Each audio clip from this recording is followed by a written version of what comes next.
Chair, the meeting of the Strategy and Resources Committee is now live. I can confirm the following members are present for this meeting. Chair, Councillor Neil Dallin. Vice Chair, Councillor Hannah Dalton. Councillor John Beckett. Councillor James Lawrence, as nominated substitute for Councillor Alex Coley. Councillor Kate Chin. Councillor Stephen McCormick, as nominated substitute for Councillor Shanice Goldman. Councillor Phil Neal, as nominated substitute for Councillor Robert Leach. And Councillor Humphrey Reynolds.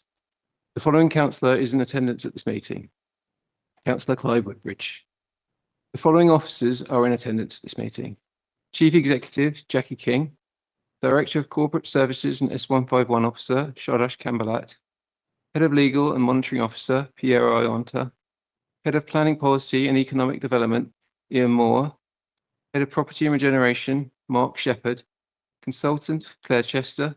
Consultant, Claire DeBath. And Democratic Services Manager, Tim Richardson. Thank you, Tim. We have people in the gallery, so I'm going to ask my Vice Chair to read the fire instructions. Thank you. No emergency drill is planned to take place during the meeting. If the fire alarm sounds continuously, you're instructed to leave by the building via the nearest available exit. You'll be directed out by council staff, and it's vital that you follow their instructions. You should proceed calmly, do not run, and please do not use the lifts. Do not stop to collect personal belongings. Once outside, please do not wait outside the building, but instead move to the assembly point at Dulshot Green and await further instructions. And do not re-enter the building until told that it is safe to do so. The chair has also said that once speakers have finished, if they wish to leave the meeting, then they are welcome to do so. Thank you. Thank you, Hannah. Any apologies for absence?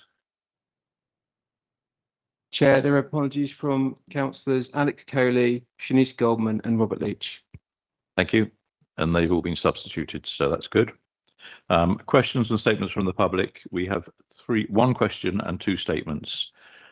So if I take the question first from Mr. Greg Sturmer. Greg, would you like to come forward? Do you know how the microphone works?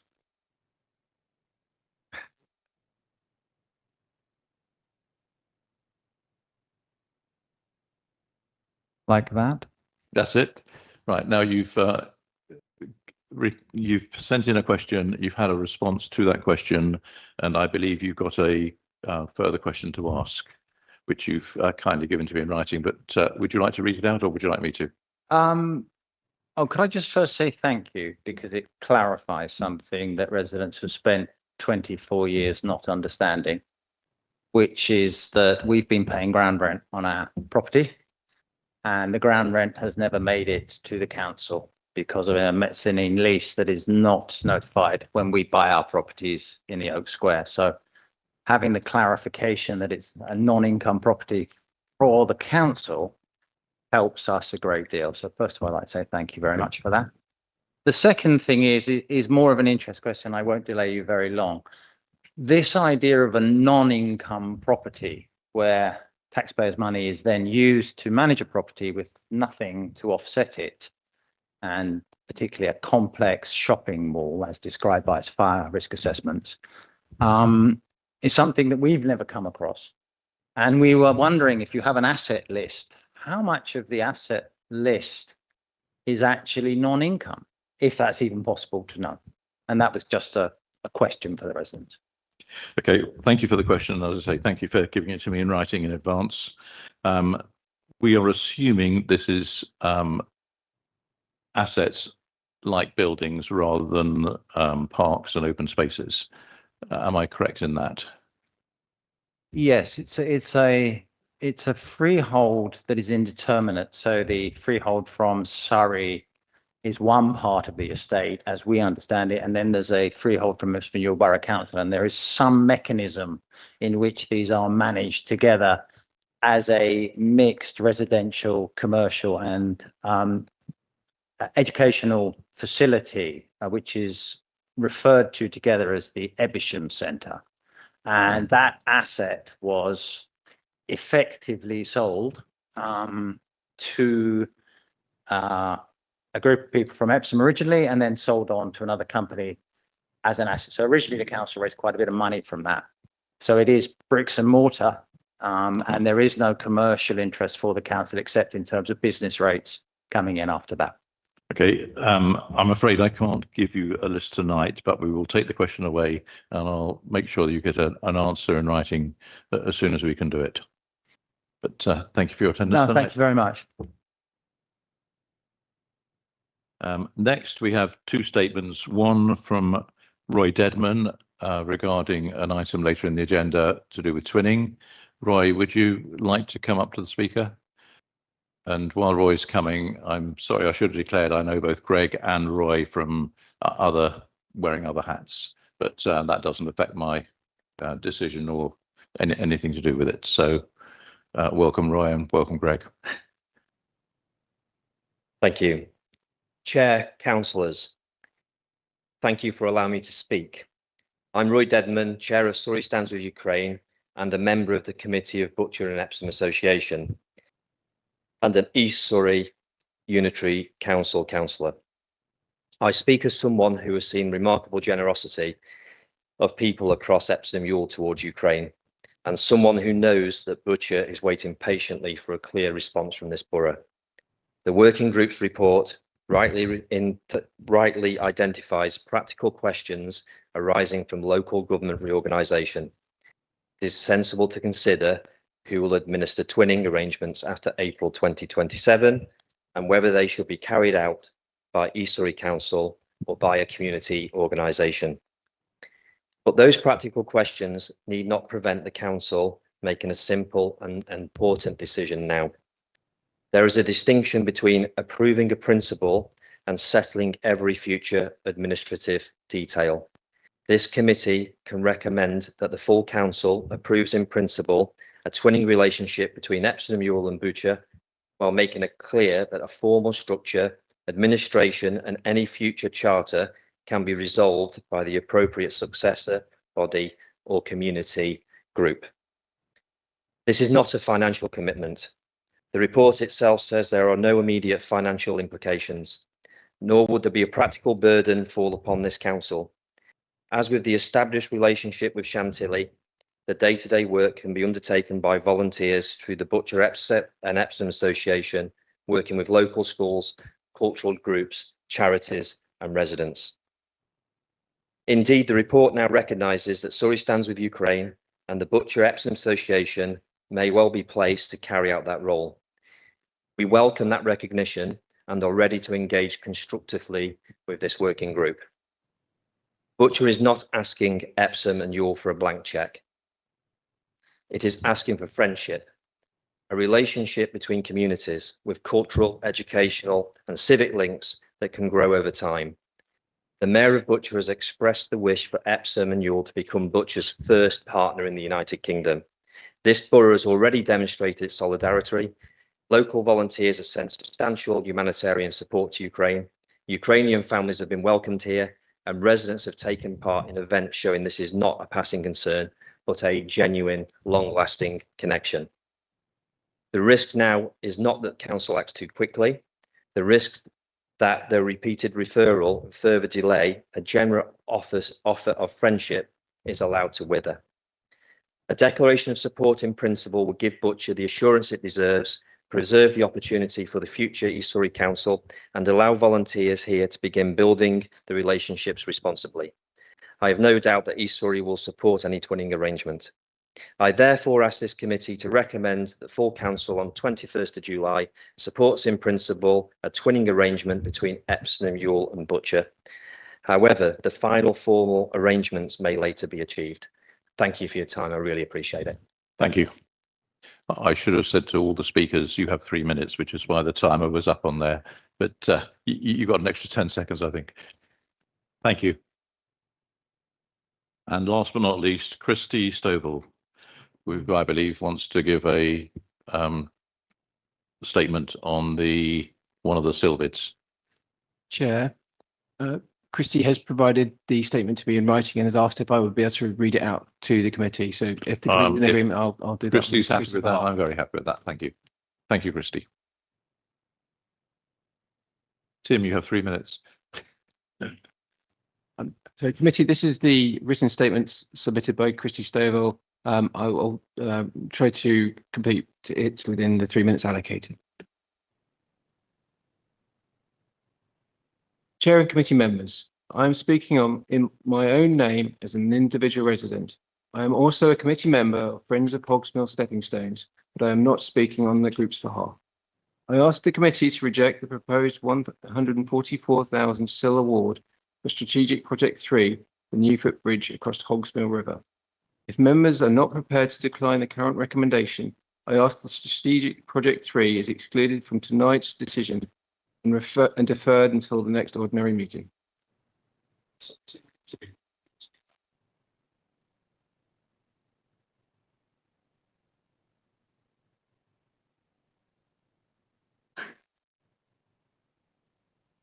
Apologies, Chair. I'll bring the microphone closer and restart. Thank you.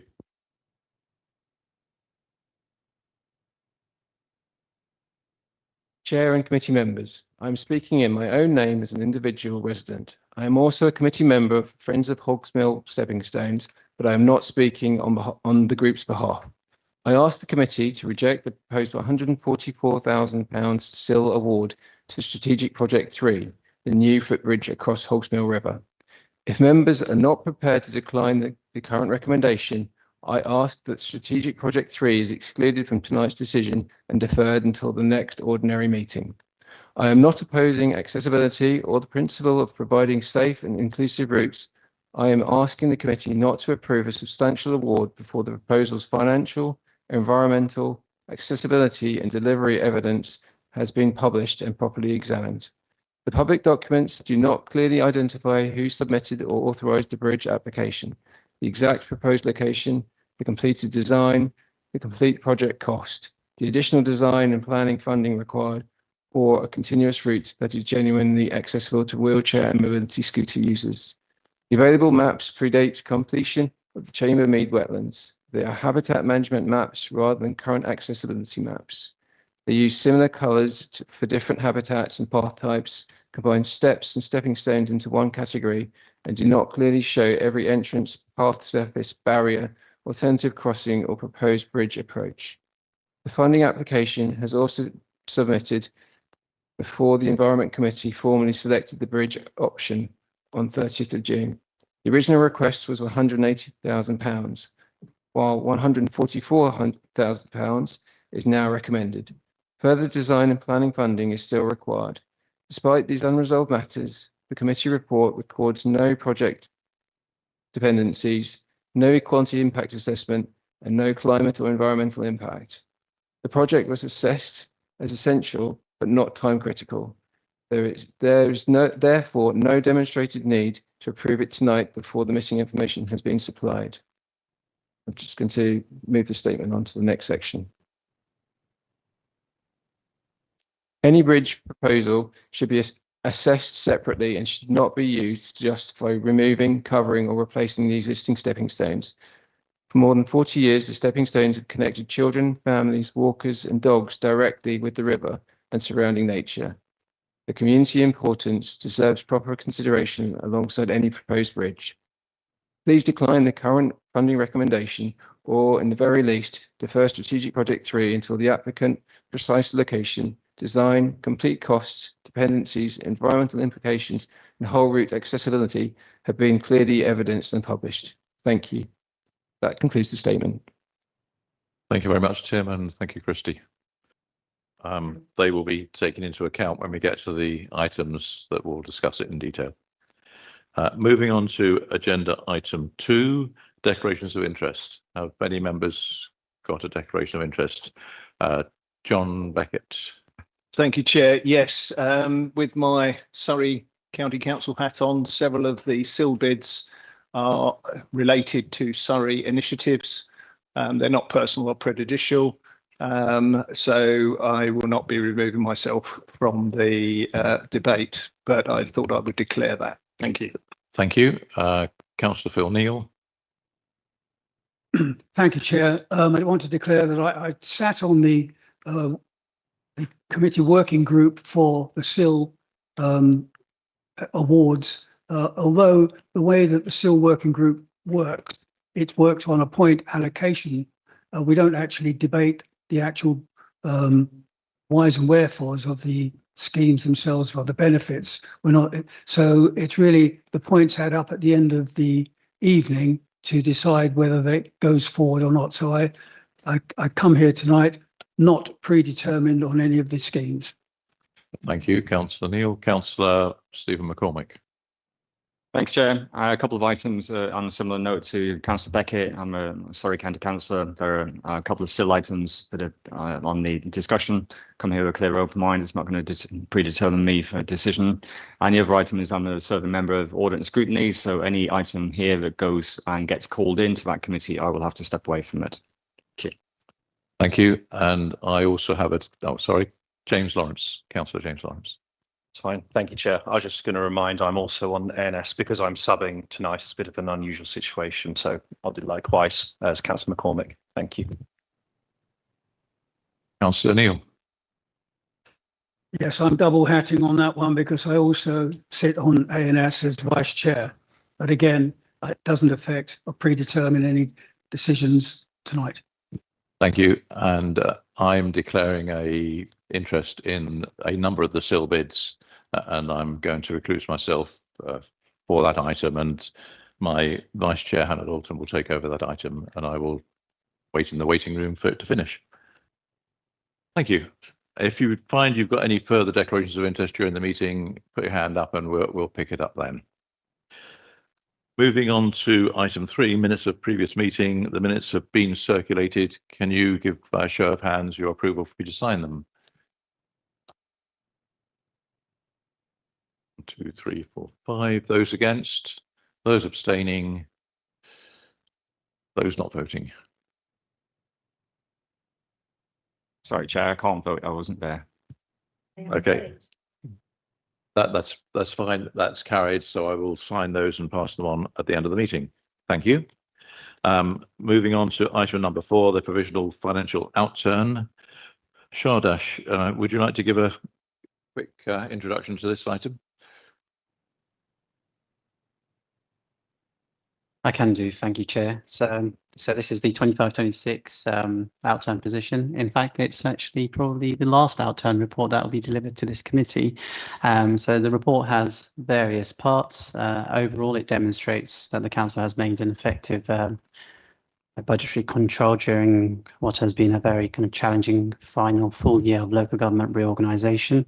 I'll go through the 3 sections of the report. I'll give a brief overview, but please feel free to ask any questions after my quick introduction. So in relation to revenue, so while there's an adverse variance, this still remains manageable, and it is proposed that the shortfall is funded from the corporate projects reserve. So we've got an outturn variance of 410k as part of 25-26 outturn position, which is a slight improvement from what we were reporting back in Q3. It was about 520k. So a few areas kind of gone our way in terms of being able to contain that overspend. But as you will see from the tables, the biggest variance we have is in relation to temporary accommodation. It is fairly significant, but it's what we are seeing across the country. So it's not very specific to Epsom and Newell, but it's an area of an overspend. But we are in a healthy position to be able to reduce that overspend in year through other kind of means. And the remaining overspend has been and will be covered by our corporate projects reserve. There's also the capital side to the report. Again, we set around a £5 million capital budget.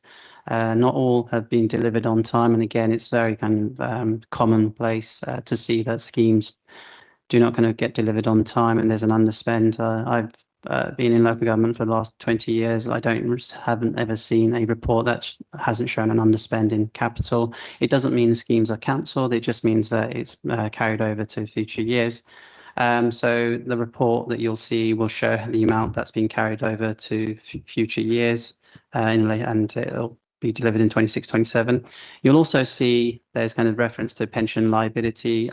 It's a very kind of technical accounting term, which doesn't really impact our general fund, so it doesn't impact residents, how much they pay. So you'll see kind of various valuations, but it's all kind of based on market assumptions. And then we kind of go into the detail of those pension related position in our statement of accounts. And then you'll also see the reserves position. So it kind of gives us where we are. Again, we are in a very kind of healthy position in relation to our reserves. I won't go into the detail of each numbers, but so far I could confidently say we've reported an overspend, but it's kind of, we'll be able to manage it within our resources and means, and we are in a very healthy financial position to manage that. And the areas that have been overspending in 25-26, there are plans to contain that and manage that in 26-27. Thank you very much. I'll open the item for debate. If anyone's got any questions or comments to make, please raise your hand. Councillor Lawrence. Thank you, Chair. I've had a chat to Councillor Coley. He's got a few that he'd like them to ask, so I'll put them here. There's three of them. The first one is around Hardwicke Yard, particularly because it's more local to him. So on the report we've got in front of us, talks about how Hardwicke Yard is still in progress or not started as of 1st of April. So it's now happened. Sorry, Is something wrong? we're struggling to hear what you're saying, James. Sorry, I'll speak a bit clearer. So if you look at table 6, which talks about the capital projects that are in progress or not started, one of them, for example, is Hardwicke Yard. Now that has completed now and it's being advertised on Facebook. So the question is, do we have a more up-to-date set of information or data for this quarter? Shodash. Unfortunately, the outturn report is backward looking, so it was up until 31st of March 2026. So any kind of position updated since then, it's not reflected here, but we can come back to you on that. That's fine, thank you. A second question was about future financial modelling.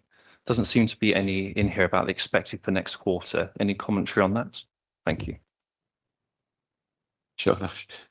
So that will be covered as part of our Q1, Q2, Q3 monitoring positions. So as I say, this is completely looking backwards rather than forwards. But in relation to our budget monitoring process, our Q1 position will come to ANS and that'll be the place to review it. Thank you. Any Councillor McCormick? Thank you, Chair. I've got a few questions if I might. So forgive me, I came to this a bit late this afternoon for subbing, but I'll do my best to. In the report, we appear to have failed to deliver 51% of our capital programme this year, 2.557 million underspend, and want to carry forward 2.619 million into 26-27. Under the Section 24 direction issued just last week, 7th of July, we are legally restricted from entering into new capital commitments on contracts extending beyond 1st of April 2027 without the written consent of East Surrey Shadow Authority. So how much of the 2.16 million in carried forward capital works is now legally frozen or subject to Shadow Authority approval? Specifically, have we secured Section 24 consent for the 736,000 temporary accommodation acquisitions or the 340,000 Bourne Hall refurbishment? If not, are we approving a capital carry forward tonight that we legally cannot execute? That's the first question. Shodash, would you like to respond to that? So the Section 24 is there to ensure that business continues as we would expect. It's not there to be restrictive. And one of the good things about Section 24, it refers to schemes or budgets that have already been approved, where we will be able to continue going forward. So this would be a capital scheme that's approved in 25-26.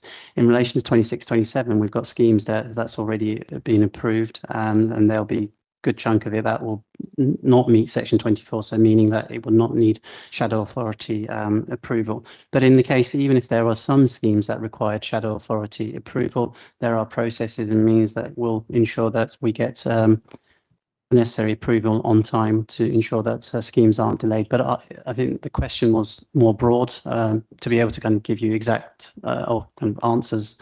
To be very specific, we just need to look at each scheme separately, and I don't have the details here to do that. So you can't actually confirm whether or not we are actually approving capital carry forward tonight, but we legally cannot execute. Are you saying that we are basically carrying capital forward that we can execute without actually going to the shadow authority approval under the section 24 items?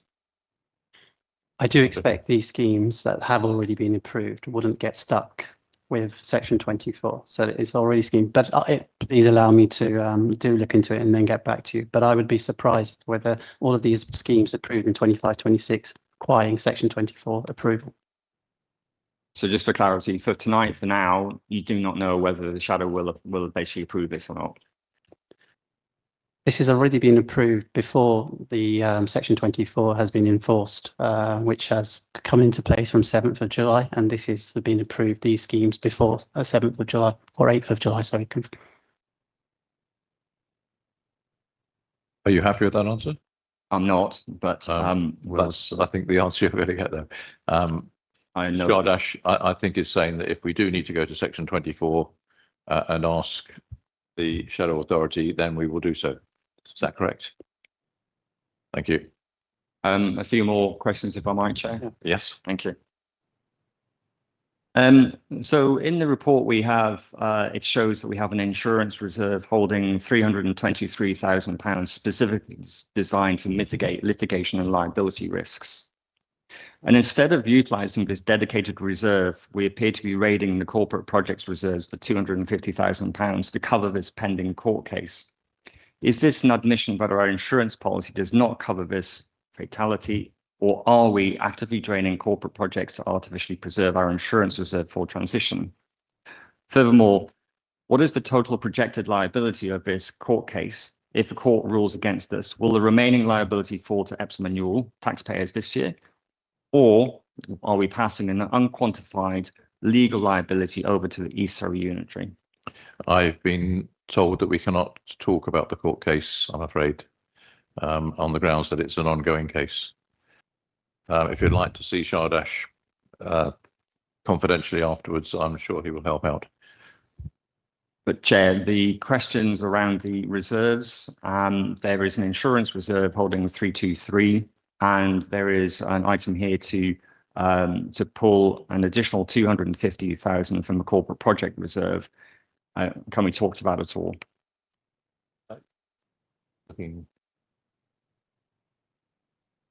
I'm going to ask legal advice. Hang on a minute, please.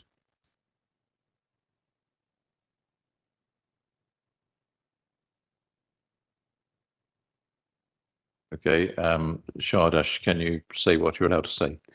Yeah, we won't be referring to the court case. I mean, what we have done is just kind of reviewed our insurance provision as a whole, including some of the outstanding cases, and came to a conclusion. And this has been discussed with our kind of external auditors regularly to just make sure that we've got the balance right. And at the moment, our assessment is we need to increase our insurance provision by 250k. But it'll be difficult for me to go into that detail on how we've achieved that figure.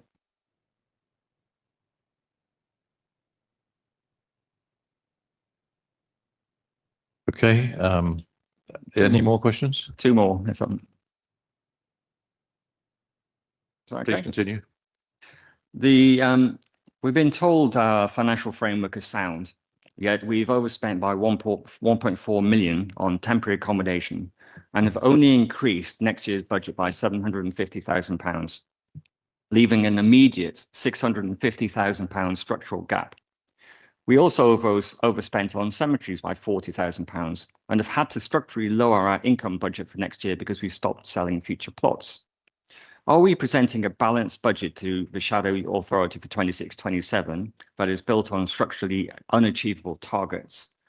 And are we intentionally masking a structural deficit so that the inevitable overspend becomes the East Surrey Unitary's problem on the 1st of April? Sure, Ash, would you like to respond to that? In relation to temporary accommodation, I do agree that there was structural deficit which had to be addressed, which hadn't been addressed previously in the manner it deserved. But we did invest, as you've just referred to, 750k in that area. But we've also invested with various officers, so prevention officers. And as you know, there's a new bill which we still need to see, and I think we'll see in Q1 whether that's helped to reduce the demand in temporary accommodation. Whether it's enough, I think Q1 will be a good point in time to tell us whether that's enough. But when we're looking at our net budget to invest 750 with the size of our organisation, I think it was a considerable good investment. We're hoping that the new bill and the prevention officers that we have invested in will ensure that the overspend that we have seen in 25-26 of 1.4 million doesn't repeat, but we'll monitor it throughout the year and ensure that it's addressed as soon as we know what the figures look like in Q1.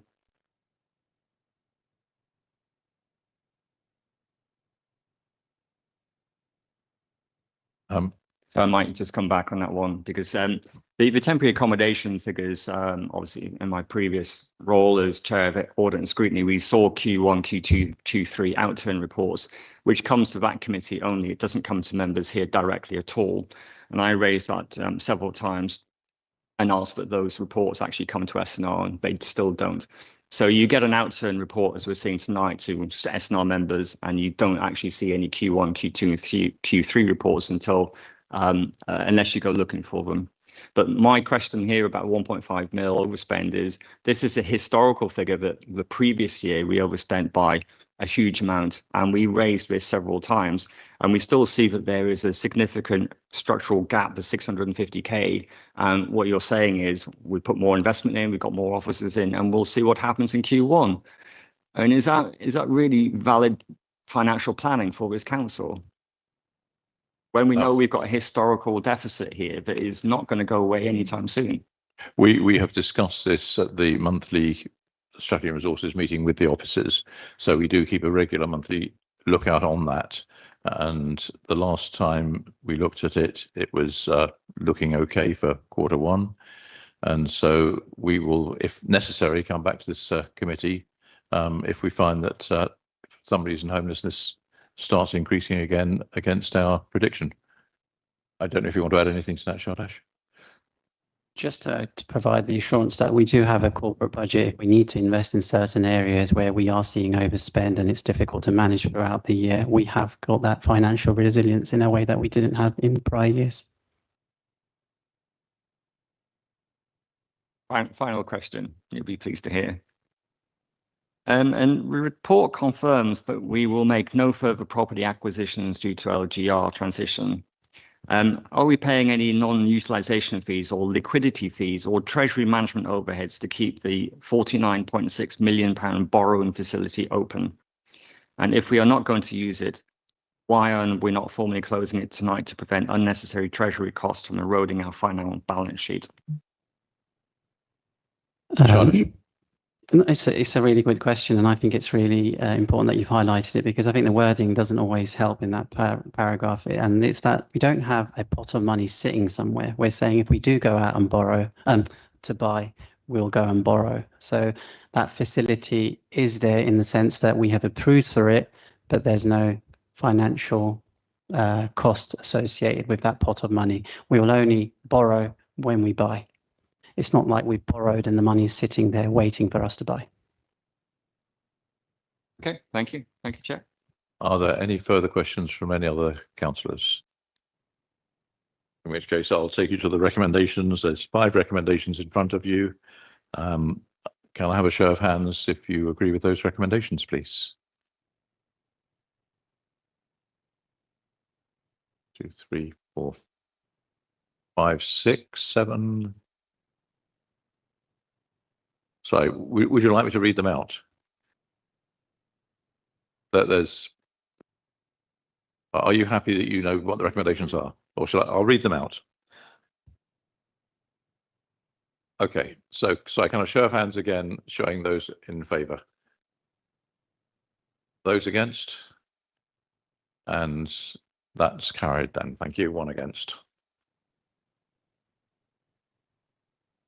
Moving on to item 5, the community asset review. Alex Coley has asked me a question about the community asset review, which I said I would bring up at this point. The report proposes to only provide a museum business plan for 1 year rather than 2 years, as agreed last month. Does this decision overturn the previous decision at the June 26 special C&W meeting on the Bournehall Museum? Members, I hope, have all seen the museum year 2 sheet that's been added to the report fairly recently. Can you confirm you have seen that year 2 report? I'm getting nods so that you have received it. I think that answers Councillor Coley's query. So it does now include museum year 2. So I will ask Mark Shepherd if he wants to add anything to this report, or ask Claire to Thank you, add anything. Chair. I'll pass over to Claire Chester. Over to you, Claire. Thank you. This paper provides an update to the committee on the work undertaken to consider 3 of your community assets, Bournehall, Epsom Playhouse and the Community and Wellbeing Centre, and it seeks your agreement and approval on a number of the recommendations. By way of a reminder, this work sits within Strategic Priority 4, the Strategic Asset Review, and given the link between the museum and Bournehall, also links in with Strategic Priority 7. That's the Museum Service Review. These 3 community assets became the early focus of the detailed work because of the financial implications from the council, the level of subsidy and the future capital requirements, but also the fantastic opportunities that the assets present.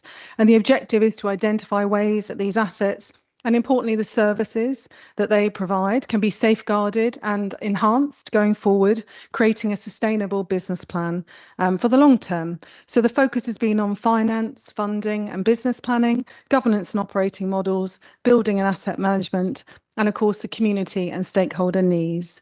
The review has considered a whole range of options and has identified a recommended direction for each asset in terms of the operating model, as well as starting to identify some quick wins that can be delivered soon, plus recommendations around capital investment in critical infrastructure to provide that solid foundation for future investment. Thank you. Thank you very much, Claire. I'm going to take this in about 4 different bites. So first of all, the agenda item itself, not the assets. Has anyone got any questions or comments about the agenda item 5 write-up? Councillor Lawrence. Thank you, Chair. I did see the annex for the year 2 phases that was added. I was just curious, given that the recommendation talks about wanting funding for 125 grand in year 2, why didn't we get the full week to see that new addendum for year 2? Why did it come out a few days before? Thank you.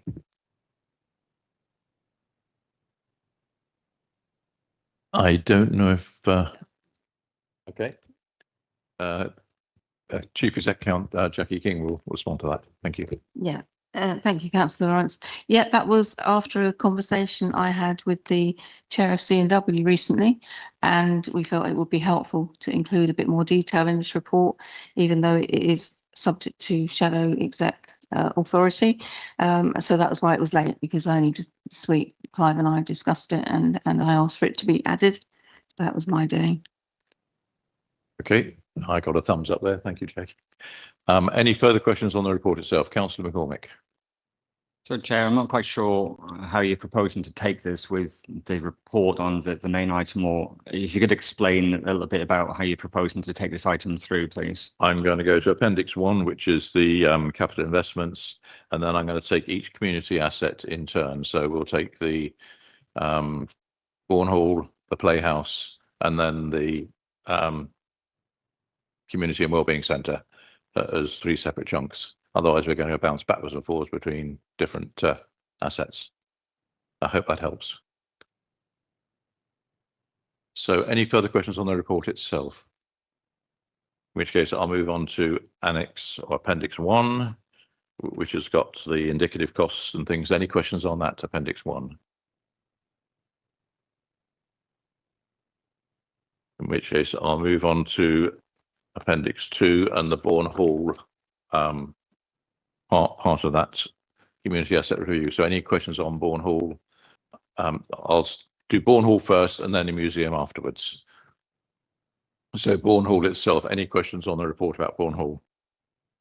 Councillor Chin.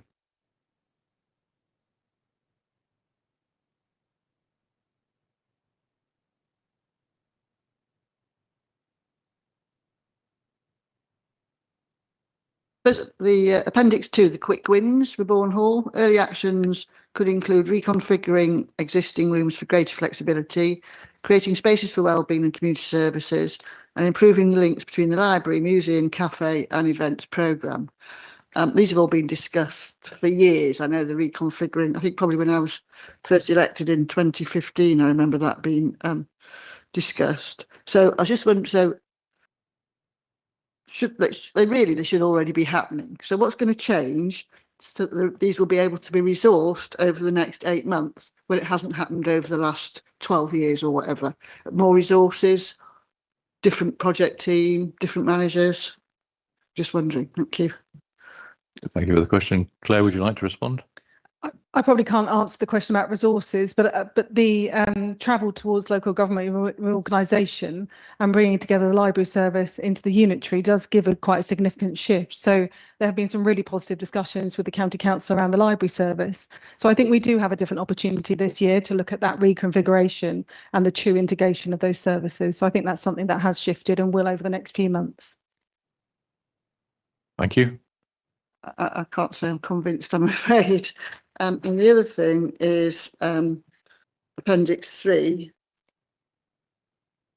And again, really, it's about resourcing. And I think it's really quite concerning that project organisation structure, name, lead status, finance lead TBC to be confirmed, property lead TBC, ICT data lead TBC, communications lead TBC, museum operational lead TBC. When will these be named in place and beginning work on these things? Can't help. So Jackie, can you help that? I think that's simply, Councillor Chin, that there will be a lead from each of these areas. I just think the heads of service haven't confirmed who it will be yet. But they will be confirmed if members are supportive of the proposal. I'll come back. Can I ask when that will be?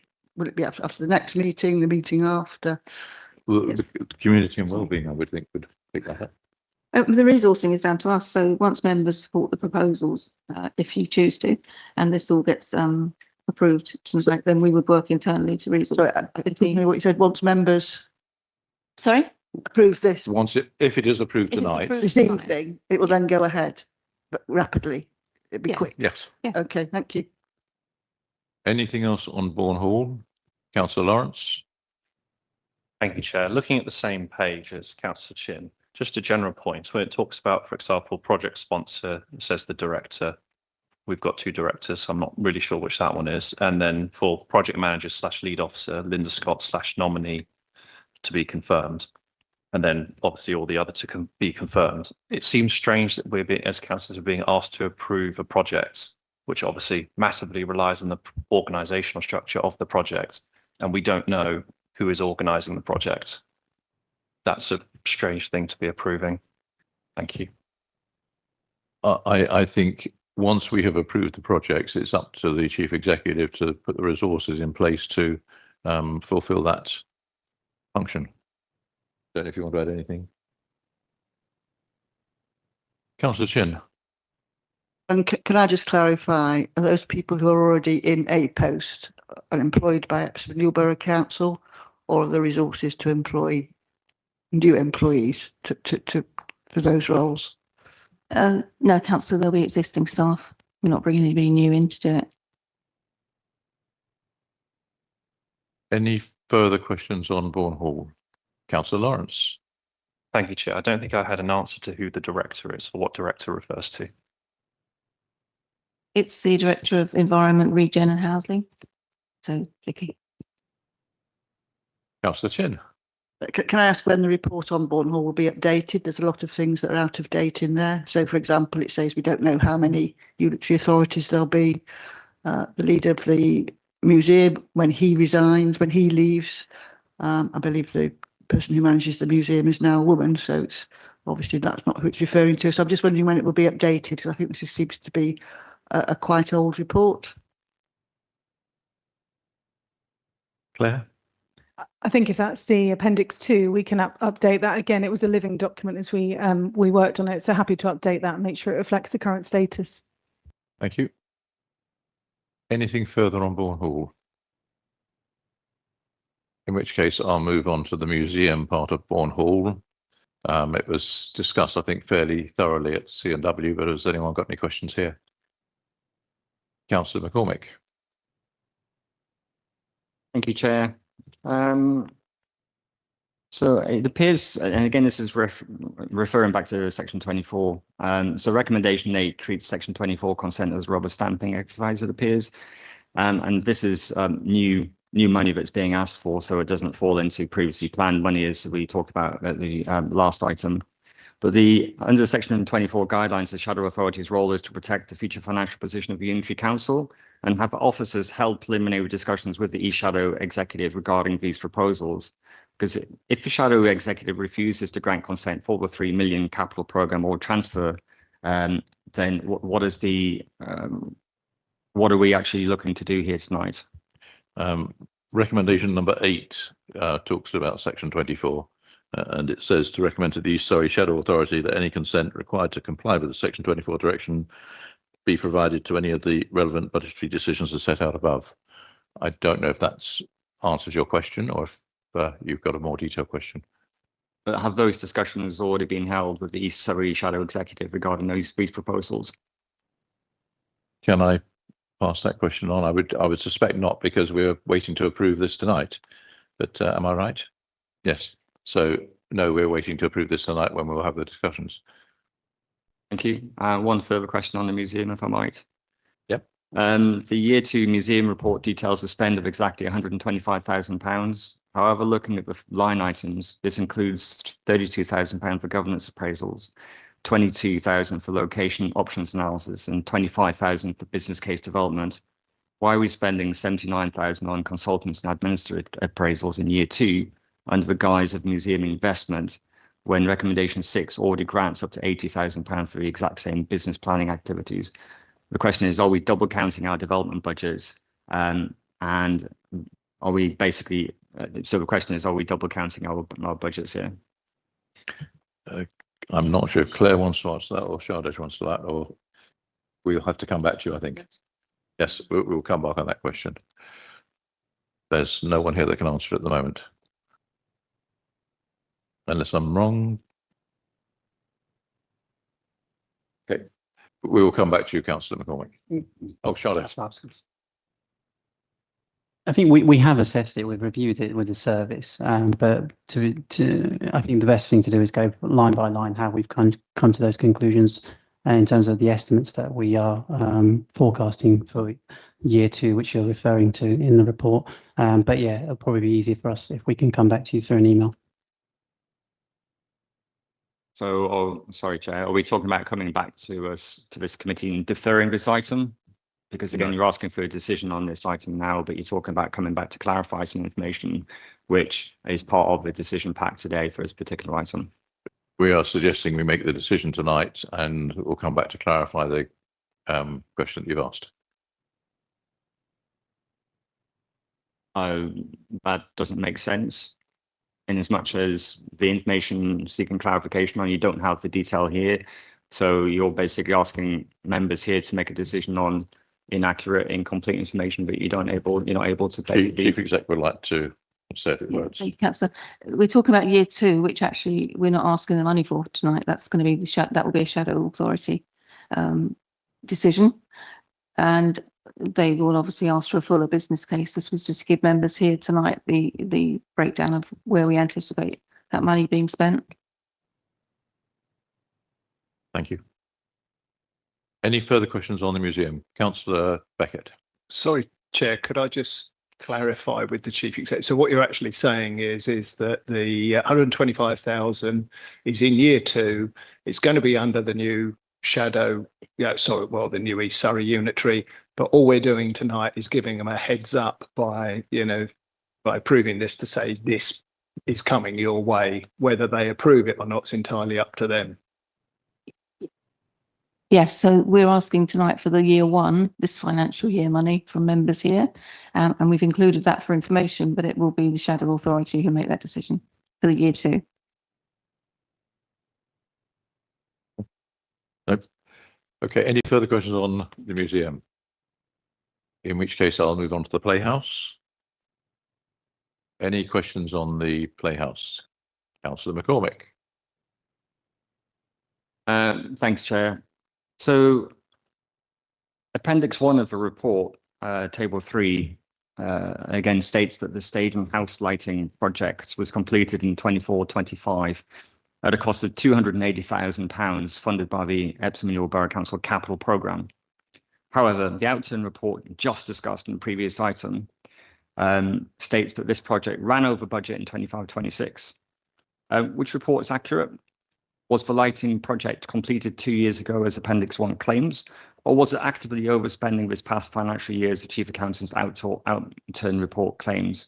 And if our underlying capital asset data is contradictory, how can we rely on the accuracy of the £3 million capital request tonight? I don't know if Claire or Shardash wants to respond to that. Again, we need to reconcile the two reports. If that's giving you the impression that the two figures, the outturn report from the finance and this report we're talking about doesn't reconcile, I'll need to look into it. But yeah, I don't know, because it's the report that we're discussing. I'm not the author of it, but I'll go back and try and understand and reconcile the outturn report figures and the figure that you're referring here. Is there anything you want to add, Claire?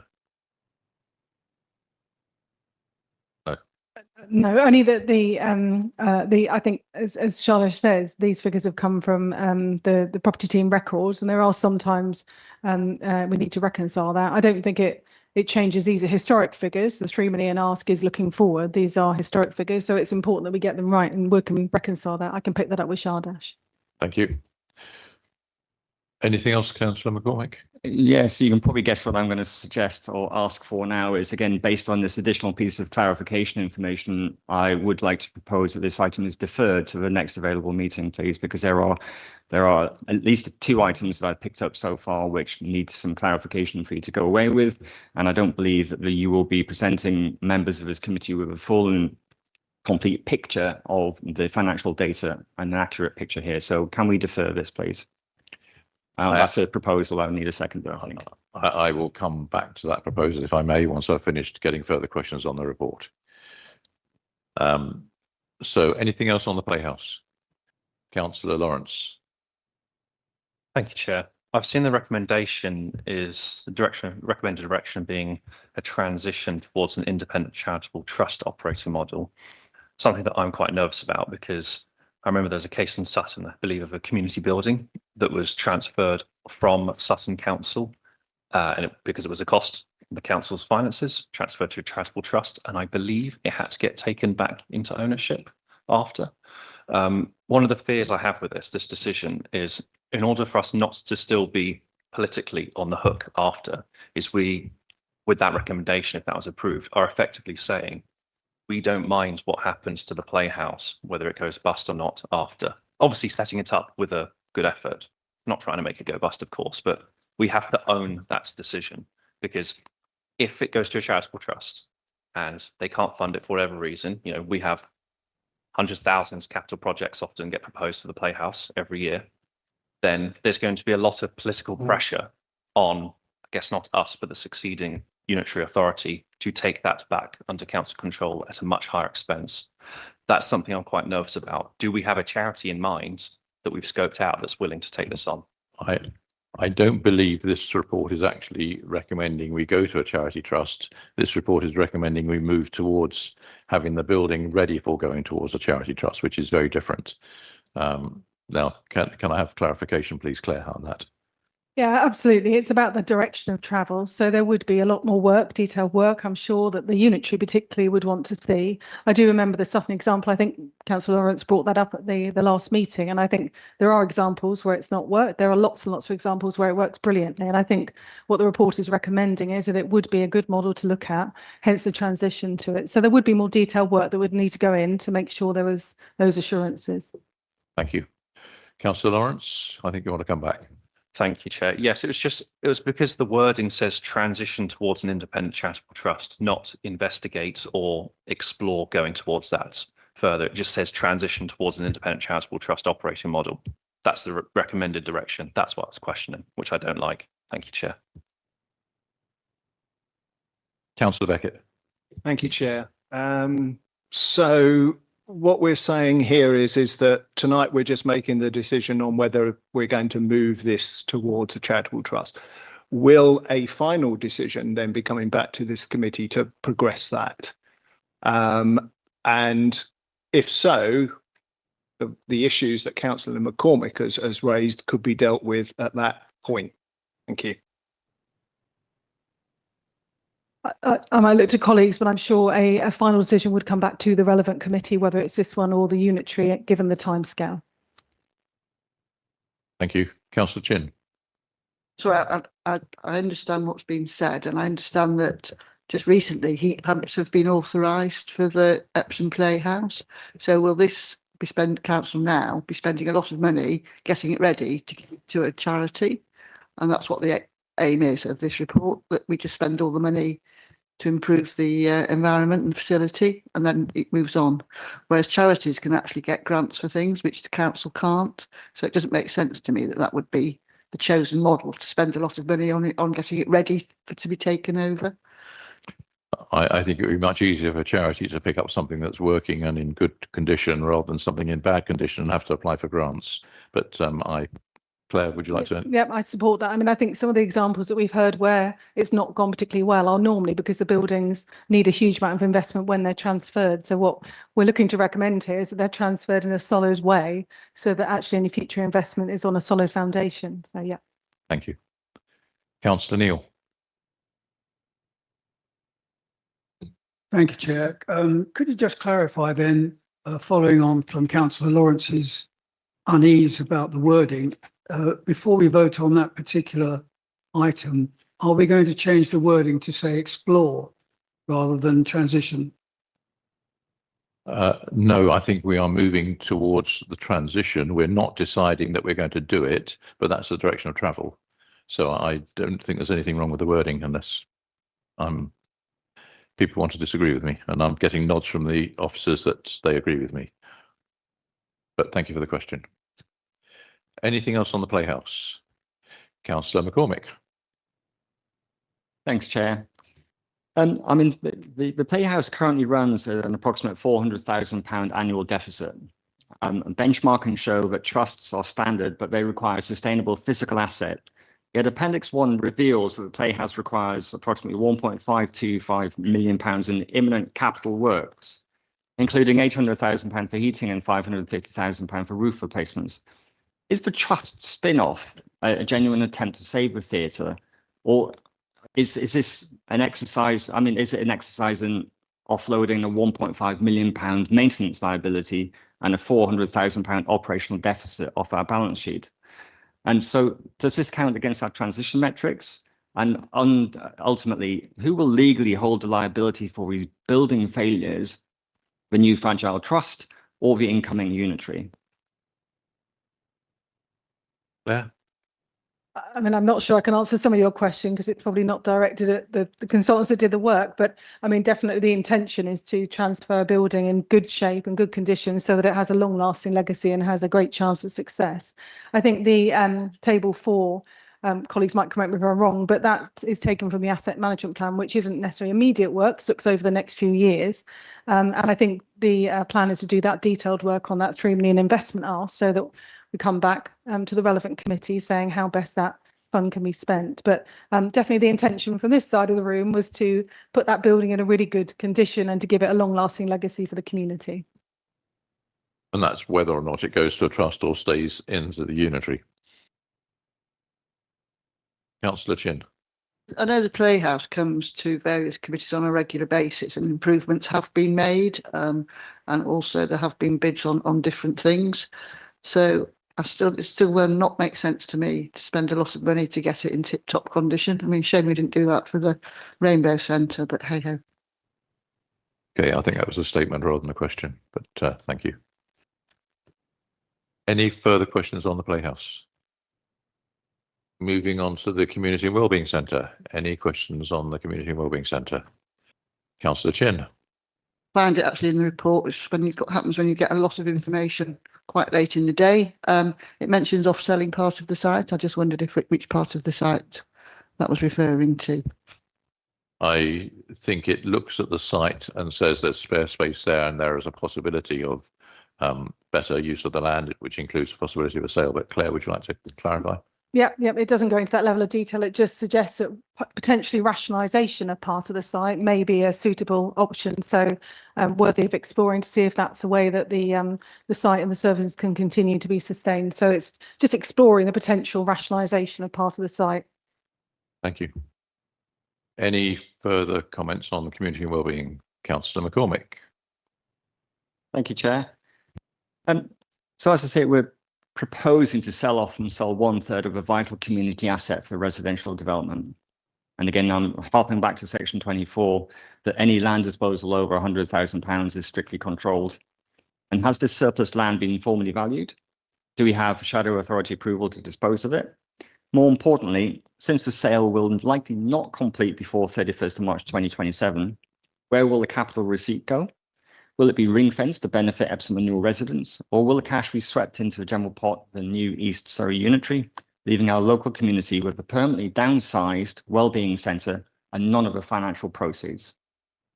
Depending on where this progresses to, first of all, section 24 is mentioned, as I said before, in recommendation 8.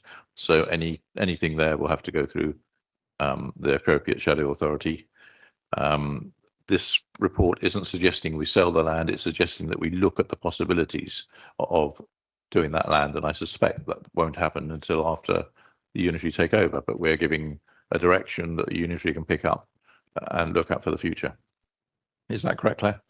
It is, yeah, it is exploring that rationalisation of the site, yeah. Thank you. Any further questions on the CNW, Community and Wellbeing Centre?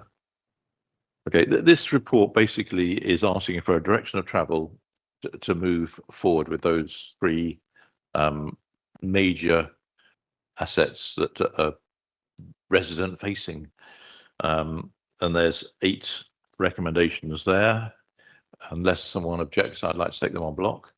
Chair, forgive me, you had a closure motion from Councillor McCormick. We did have a motion, thank you. So if we can just confirm if there's a seconder. Right, sorry, can you remind me of the motion? You wanted to defer to the next strategy and resources. Yes, Chair, based on the couple of items that are questions that I've raised that are not able to be answered in this particular meeting, they require further work to be clarified with the detail within the report. I would suggest that this item be deferred to the next strategy and resource meeting to allow the full and complete picture to be prepared, cross-checked, and make sure that this committee and these members are able to actually review the information fully and completely. Okay, have your second. Councillor Chin. Is there anyone that wishes to make any comments about that proposal? Starting with you, Councillor McCormick. Do you want to say anything further before I open it for debate, before a vote? Chair, I think I've just said more than enough, and the report presented has at least 2 questions that I've raised. You've not been able to actually answer those questions tonight. The data does not appear to be complete, and there are inaccuracies between this item and the outturn report. And again, we are being presented with information which is not fully and complete, and I believe members need to have all the information available to them to actually make a considered decision. Okay. Councillor Beckett. Thank you, Chair. Yeah, yes, picking up on Councillor McCormick's points, I thought to myself, yeah. But the question I asked settled the Bourne Hall issue for me. and the community and wellbeing. The playhouse discrepancy, the recommendation is about asking us to put a direction of travel. Yeah, some of the figures may not necessarily add up, but they certainly give us an indicative way forward. And the officer has actually given us his assurances that they will be ratified and distributed to this committee. So if I was to have a problem with this, I would only have a problem with the playhouse element. But as you say, as we're going just towards a transitional direction, I would be quite happy to support the recommendations. Thank you. Thank you. Councillor Lawrence. Thank you, Chair. I think I'm similar to Councillor Beckett on this, with the playhouse being my main concern. I think it's just fundamentally, I don't agree with the transition. I don't agree with that us having a recommendation that says about that we're going to be transitioning or commencing preparatory transition work, a clear direction of travel that I don't like. So, I mean, I'd take a deferment over approving this, and I certainly won't approve this because of the playhouse. Thank you, Chair. Okay. All right. I thought Councillor Dalton wanted to say something. So I think it is about direction of travel, and I think there needs to be a recognition of where we are in the lifespan of this council, and the continual deferment will mean that we don't get anything done and nothing will happen. And I appreciate that some people may feel comfortable and happy with that, but I think some of this, for example, the playhouse, it may stay with the New East shadow. They may look at it and say, actually, you've done some work. We want to continue to have it. In fact, what we actually now want to do, because we have Dorking halls and because we have this and because we have that, actually, we want to get a management company in and we want to do all of that. And actually, we don't want to transition it to a charitable trust. Ultimately, it isn't going to be our decision, hence it is for 8. I think what we're trying to say is, whilst we have time, let's invest in these community assets so that they can carry on being assets for Epsom and Ewell. Because the one thing certainly my county colleagues know is that the amount of money spent in upper tier authorities on adult social care, children's and SEND means that these projects will never see the light of day and they will never get the money. This really is a once in an hour lifetime opportunity to try and put these in as good a place as we can so they carry on to serve the community. What East Surrey then does with them is actually out of our hands, but the best thing is we can do is saddle them with good properties. But I get that some people may not feel comfortable with that, but that's where I feel comfortable that we should proceed, because if we don't do these works, we simply set these buildings up to fail and they will come under everything else that the new authority has got to deliver that will take 80% of their spend, and they'll never see the light of day. Councillor Chin. Sorry, I found that quite patronising. Can I just say that for the playhouse, I said in my budget speech about 10 years ago, let's get it moved on. Let's get it moved on. And it hasn't. It's been dilly-dallied around with. It's not had the budgeting to improve it. And it's to my mind, we've not got people in place to do it. We keep on, when we ask for various reports and things, but it's not resourced, it's not resourced. And all of a sudden, we're going to do all of this within, well, August, nothing's going to happen. So what, 7-8 months maximum? So I think some of these decisions are not right. And the recommendations, it's not just a playhouse. I can't really see what the direction of travel is for the community and wellbeing. Bourne Hall's been talked about for 10, 12 years. And but basically, I think I'm saying I don't trust the Epsom and Ewell Borough Council out of the political leadership, including the political, to get this done in the time frame. So I'm sorry. I think it should be deferred and give a much more concrete plan come to this committee. Thank you. I would like to comment on your comments on the playhouse. We've done a lot of improvements on the playhouse. You yourself have seen them. We've brought back into use the first floor members' room there. We put in a lift. We've replaced the seating. We've replaced the carpeting, and a lot of money and time has gone into improving the playhouse. There's more to be done, and this is what this proposal is, to make sure it's in the best possible state. But to say we've done nothing, I think is not correct. Okay, well, I'm saying that we have done a lot. Sorry, can I just clarify that nothing's been done about moving it on to another organisation? I'm saying improvements have been made, but it's not been enough, clearly, otherwise we wouldn't have to still be spending so much money. Thank you. We are going to agree to differ, I think. Are there any further comments before I go to a vote? Yes.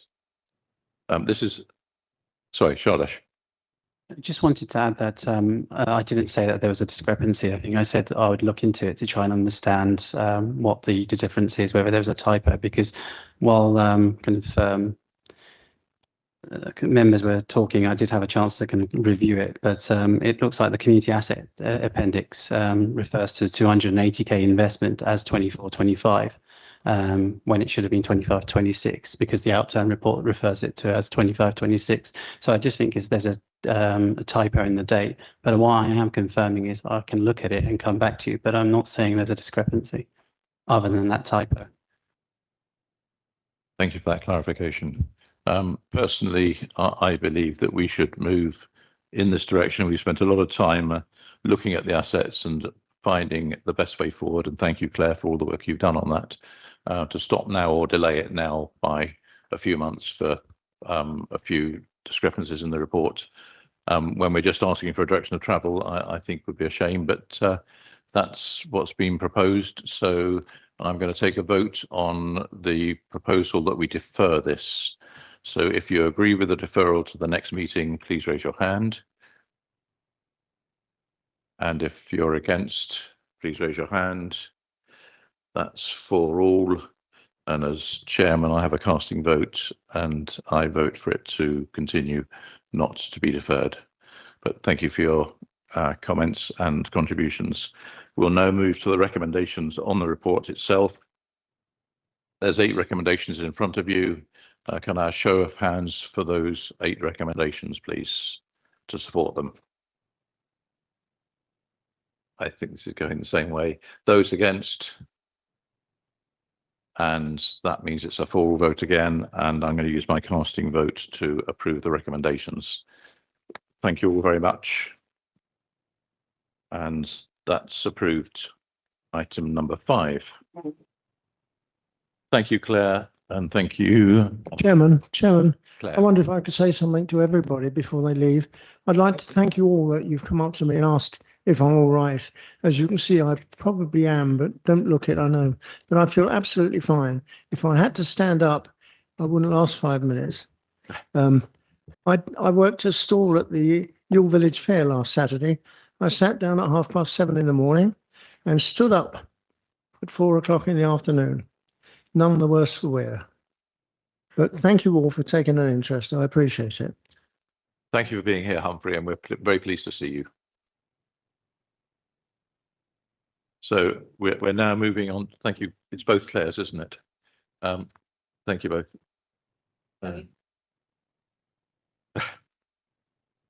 Right, moving on to item number 6, Hook Road Car Park, the strategic priority number 5. Again, Alex Coley has asked me a question to bring up here, and I said I'd bring it up. And it says, did Lane Theatre Arts buy 70 East Street? Lane Theatre Arts were going to be part of the development in the utility site, and I can confirm that Lane Theatre Arts did not buy 70 East Street. A couple of things have come up since the report was produced, which will be investigated further, assuming that we agree with the recommendations, and that is the residents parking at the entrance to Hook Road Car Park and the Rainbow Centre parking. Both need to be addressed in detail, assuming that we approve the recommendations tonight. So, Mark, is there anything you want to add to this report before we debate it? Thank you, Chair. Just to say, it's a report just to update members on the withdrawal of a key a regional stakeholder, i.e. lanes, and also to address the need for a budget to take the work forward. Thank you. Thank you, Mark. So we have the item in front of you. There's no appendices, so I open it for debate, questions, discussion. Anyone want to say anything?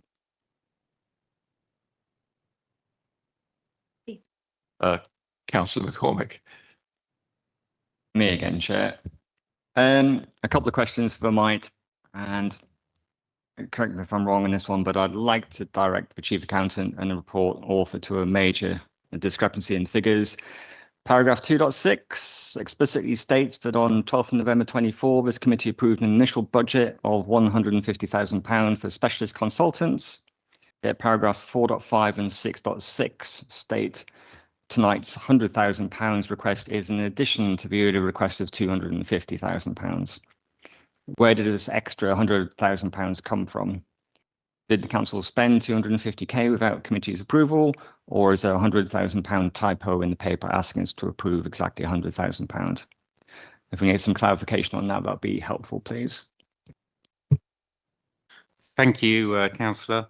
And very well spotted. That is a typo. It should be £150,000 previously requested, making a total of 250,000. Apologies. The next question is, we've already spent either 150 or 250. It's been confirmed it's 150 on consultants for a scheme that has just lost its primary commercial anchor, Lane Theatre Arts. The developer has to completely remodel their appraisal because the Performing Arts Centre is dead. So why are Epsom and Ewell taxpayers paying an additional £100,000 to assess ZenCap's viability? ZenCap is a private developer. They should be paying to prove their own scheme is viable to us. Why are we throwing another £100,000 of our depleted corporate project reserve into feasibility advice when we are only months away from LGR knowing it would likely be written off as a sunk cost? Your question, I'm sure Mark can answer that. Thank you, Chair. Thank you, councillor. This falls to us to instruct the work, because the work is for our benefit in relation to the car park potentially being offered up for development. Obviously, with the withdrawal of lanes, that changes the mix of residential on the site and has implications for the whole scheme. And also, should the car park be offered up, the overall viability and what we could get out of any deals to put the car park in. Thank you.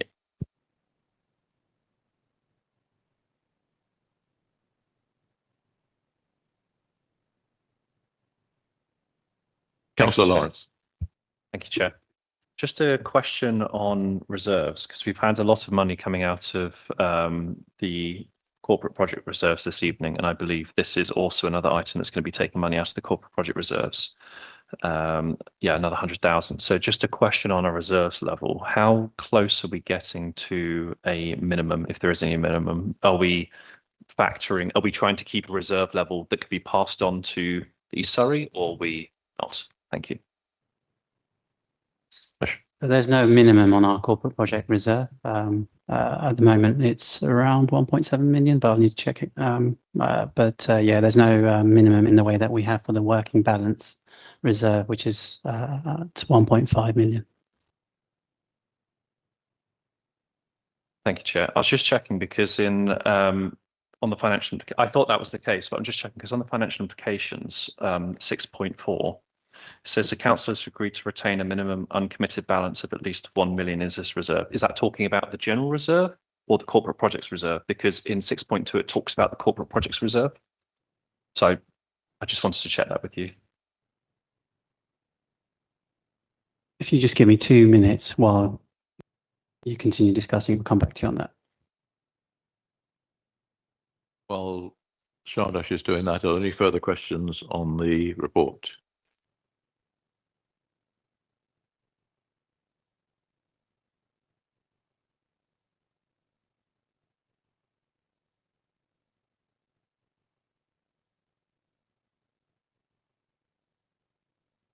Sorry, Councillor Lawrence. Sorry, Chair, I did have one. On the ZenCap, what has ZenCap actually done on this, on best values assessments? What have we seen? If we just have a brief overview of what we're seeking to add with 100,000 that ZenCap hasn't done. Thank you. Mark. Thank you, Chair. Thank you, Councillor.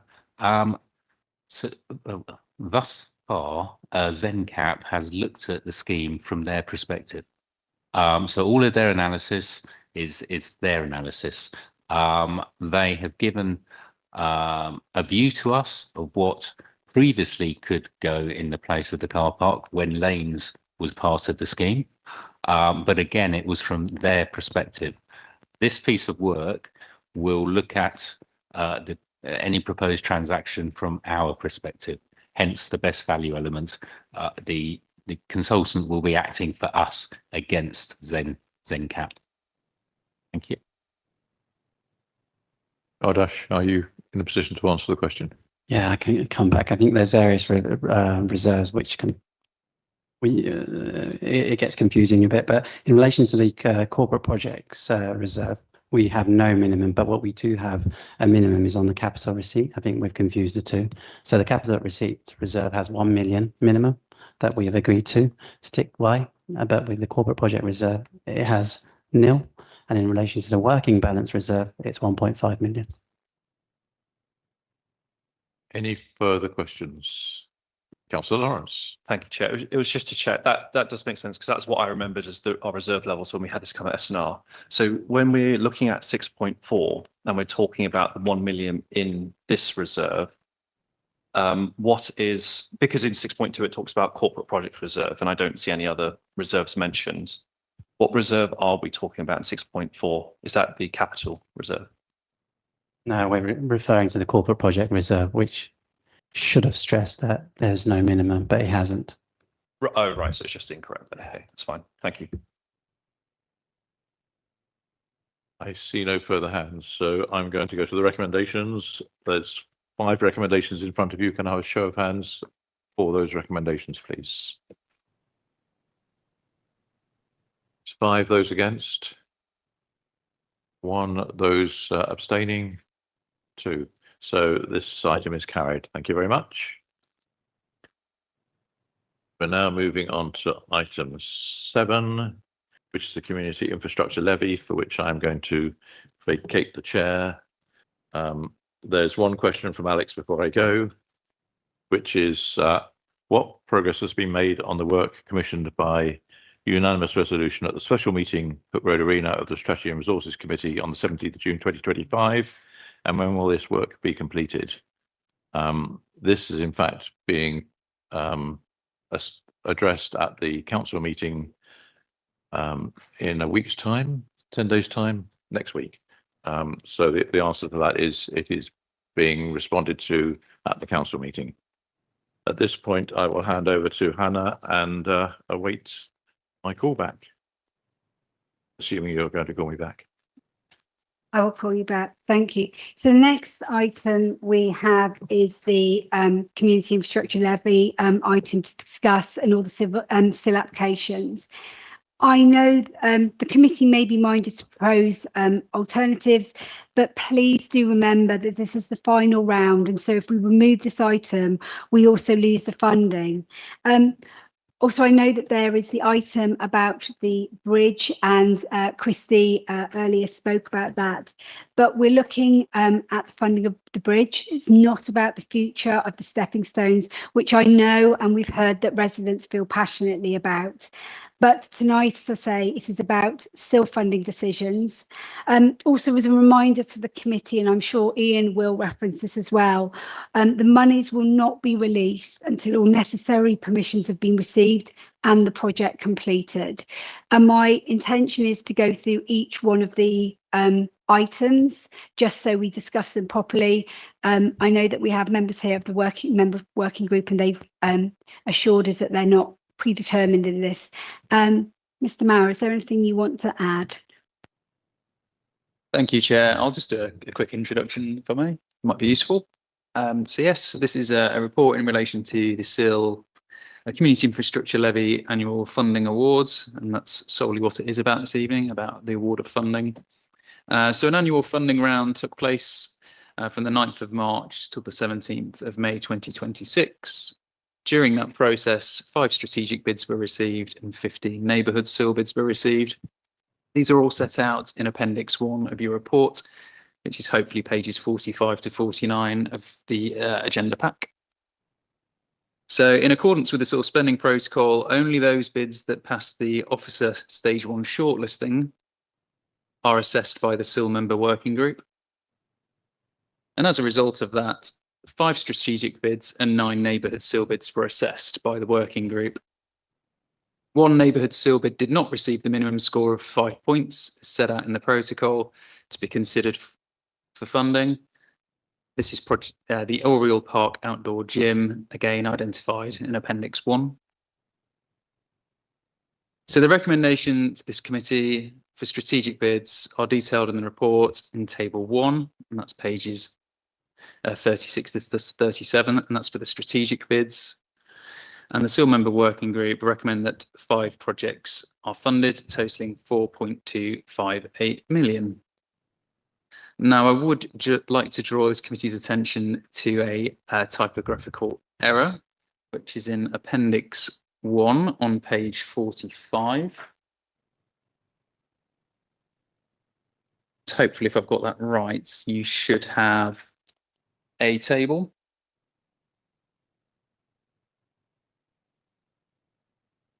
Which is strategic bids received. So the 3rd bid, the footbridge over the Hogs Mill River, on the far right-hand column, you've got MWG funding recommendation. There is a typo in there, so I'll just clarify what that is. So the 2nd paragraph currently states 144,000 awarded to fund the cost of the bridge and a 20% contingency. It shouldn't say and, it should say including. So just to repeat that back, it's 144,000 awarded to fund the cost of the bridge, including a 20% contingency. So just to clarify, the cost of the bridge is estimated at £120,000. 20% uplift on there makes it 144,000. So just thought to clarify that. The table in the report is correct, though, in the main report, and refers to £144,000. Okay. Turning to neighbourhood bids, 8 were received and are recommended to be funded. These are detailed in Table 3 of the main report. Numbers isn't my forte, evidently, on this report. I have spotted a typo in Table 3 on page 38. So that is for the Epsom Sports and Social Club. You'll see the bid. So in the table 3, very second row, first project, it states 13,622. It should be 13,662. Now the 13,662 figure is correct in the appendix. It's wrong in the report. What are the implications of that? Well, it's a £40 increase, and that knocks on to the following totals. Just to be clear, so that takes the total neighbourhood seal recommended to be approved by the seal member working group to £668,911. So that would essentially replace the figure at the bottom of Table 3 and on the second row of Table 4. So just to be clear on that. Final thing, I just wish to emphasise para 4.2 of the report on page 36. And it is important to note, I'll just repeat it back, that in accordance with the seal spending protocol, seal funds approved by this committee will not be released in advance of projects being delivered. Rather, they are released upon completion of the project. Now, there is flexibility for that, but they have to request in advance. Key thing, in addition, it is the responsibility of the infrastructure provider to secure all necessary permissions and consents, such as planning permission or landowner agreement, prior to projects commencing. I'll now hand back to the chair for the recommendation. Thank you. And just one other, it's not a typographical error, but just to mention that in Table 1, under the footbridge across the Hogs Mill, it says replace. It's not to replace.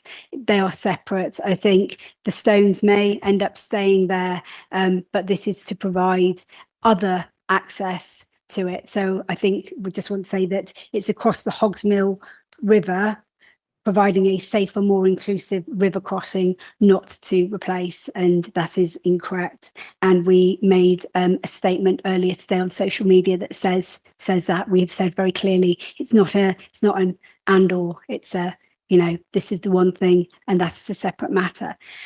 So are colleagues okay that we just go through each of these in order, and so we can just, and I'm going to just take them through. So the first one is on 1 million, which was the bid request. The working group recommended the funding recommendation of that £1 million, but it's subject to at least match funding being secured, and that is for the local cycling walk and infrastructure plan.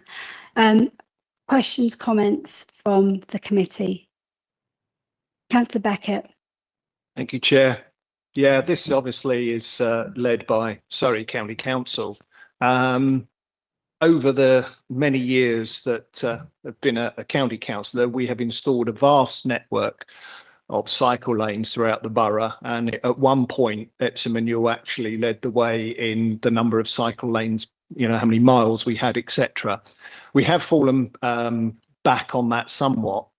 But what does surprise me when I was looking at this report is the emphasis is being put solely on Epsom and Ewell to fund this. Unless technically this is a highways matter, you know, these are cycle lanes. I still remain convinced on cycle lanes. We have a huge amount. I do a lot of my work within the borough. I drive around a lot, and majority of them are still empty. But I do actually question whether we should solely fund this from Epsom and Ewell, and that Surrey are getting our money and other grants and not actually putting any skin in the game. Thank you. Yeah. I mean, I'll come to it. My understanding it needs to be match funded by them, but can you just clarify, please? So the LC WIP, there was an earlier stage 1 work undertaken, which was endorsed by this committee. This council put some funding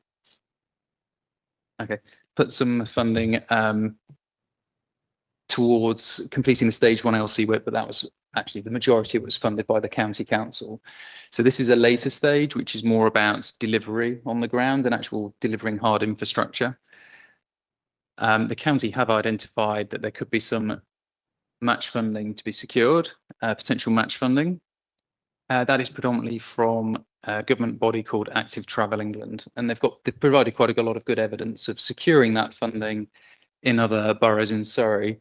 But what they essentially need from the local boroughs is some kind of match, sort of kickstart investment. It's the old chicken and egg. They need some kind of match funding to go with it. So yes, they are asking for £1 million, but I think it's worth noting they have put funding into earlier phases of the project. And just a minor observation really is the LC WIP, as it's known, features in our infrastructure delivery plan and is a key part of the local plan mitigation. So just thought to flag that there. Thank you. Councillor Lawrence.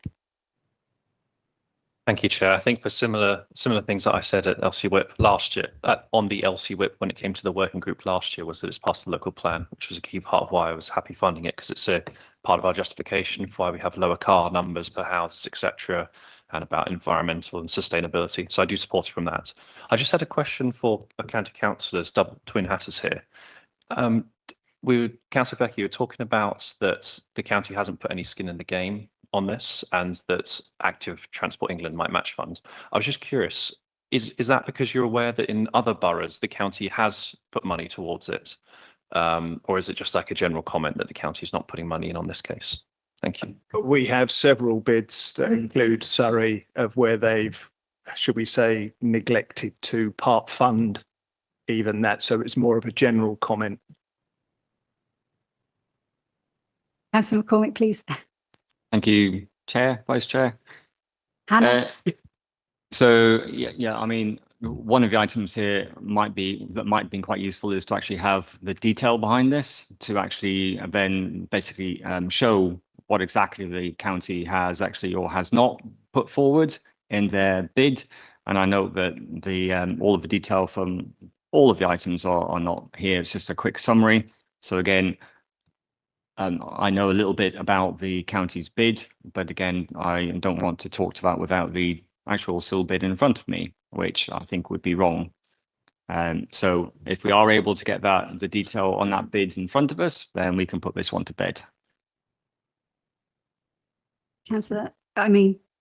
Councillor Beckett? Yeah, I don't think that that's within the remit of this committee. I think the working group have had all of that information. They've made the decision, and all of this is just a recommendation to us on the evidence that they've seen.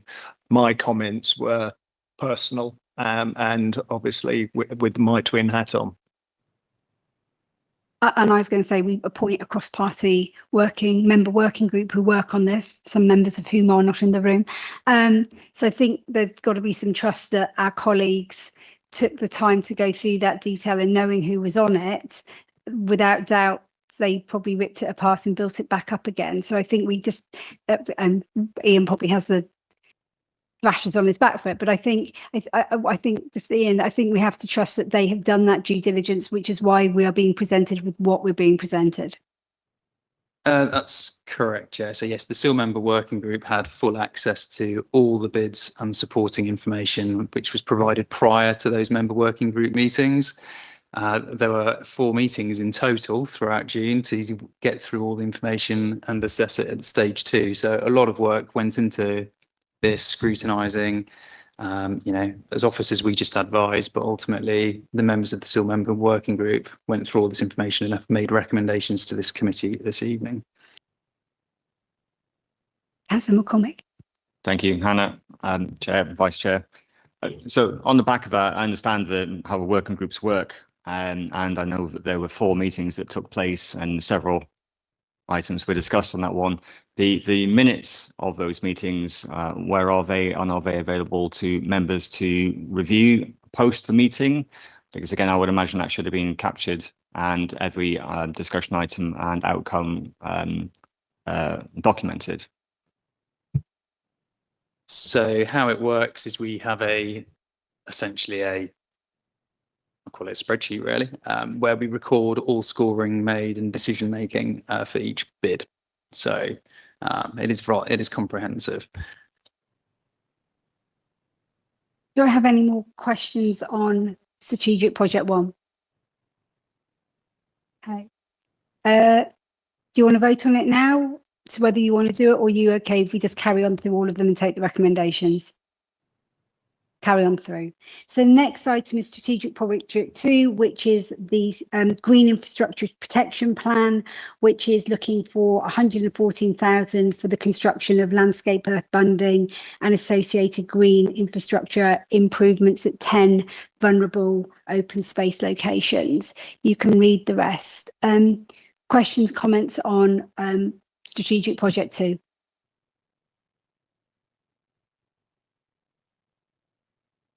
Sorry, Councillor Chin. I mean, I understand that we should be trusting the working group, and that's appreciated, but the Labour group really struggled because of other commitments and people with jobs. So it would be nice, I think, to have just a bit more detail of which sites these were addressing. Noted. Other comments on strategic project 2? So moving then on to strategic project 3, which is the footbridge across the Hogsmill River, with a reminder that it's a construction of a new footbridge across the Hogsmill River, providing a safer, more inclusive river crossing, and the 144,000 is inclusive of the 20,000, sorry, the 20% contingency. Gosh, that was a big uplift, wasn't it? So that's including the 20% contingency. Questions, comments on this one? Councillor Lawrence. Thank you, Chair. I know your comments at the start saying that this isn't meant to be a replace and it's meant to be an addition, and I agree that's what it should be. I'm just pulling up the Environment Committee that I believe since the working group and now did have a vote on this, and the Environment Committee, their resolution was to agree option 3, which is do not agree to take liability for the steps and stepping stones and acknowledge the EA will remove them and agree to deliver a new footbridge as an alternative, safer, fully accessible crossing point, subject to it being granted SIL funding. And that reads like replace to me. So my understanding is that at the working group, maybe Councillor Neil, I think you were there, you might be able to correct me on this. I thought the understanding was that this would be funded on the proviso that the stepping stones wouldn't be removed. And that was it was brought here. And now they are being removed and it is being called replace. I'll just leave it there for now. Thank you, Chair. I'll let Councillor, do you want to come back on that, Councillor Neil? Yes, it did seem to be a very simple project to start with, and it is a simple project, which is to build a facility to enable a larger proportion of our residents access from north to south, south to north. What's confused the issue, and it's something totally outside our control, is the EA have responsibility of the stepping stones. So we were in between a rock and a hard place, or a rock and a stepping stone, and whatever we decided, we had to completely ignore the stepping stones. We were looking at financing and commissioning this bridge. Unfortunately, the wording that came out about that was confusing, and when I read it again, it did seem to be that it was subject to replacing the stepping stones with this bridge. No, it's not. It's purely about the bridge, and what will happen with my own experience of the EA is that they are extremely difficult to nail down. But if we force the issue and say, we're building the bridge, don't care what you're going to do, and knowing the EA, they won't do anything. Those stepping stones will stay there. If they do take them down, and I did say it slightly frivolously, but I think it's going to be true, if they do decide to remove them, I think the activists, shall we say, who use the stepping stones will replace them with their own stepping stones. And that may be a finger up to EA, because they'll still be responsible if anyone falls in the river. So really, I think the EA may have to step back and rethink whether they're going to remove them, because if they remove them, they'll be replaced with something which is not as good as what's there. So unfortunately, we have no control. All we can do is talk to the EA and offer them the options that will happen. But tonight, we're here to say, are we going to push this SIL project towards its commissioning? And I strongly favour that. Thank you, Councillor Neil. Does the Chief Exec want to say something? I think so. Thank you. Thank you, Chair. Thank you, Councillor.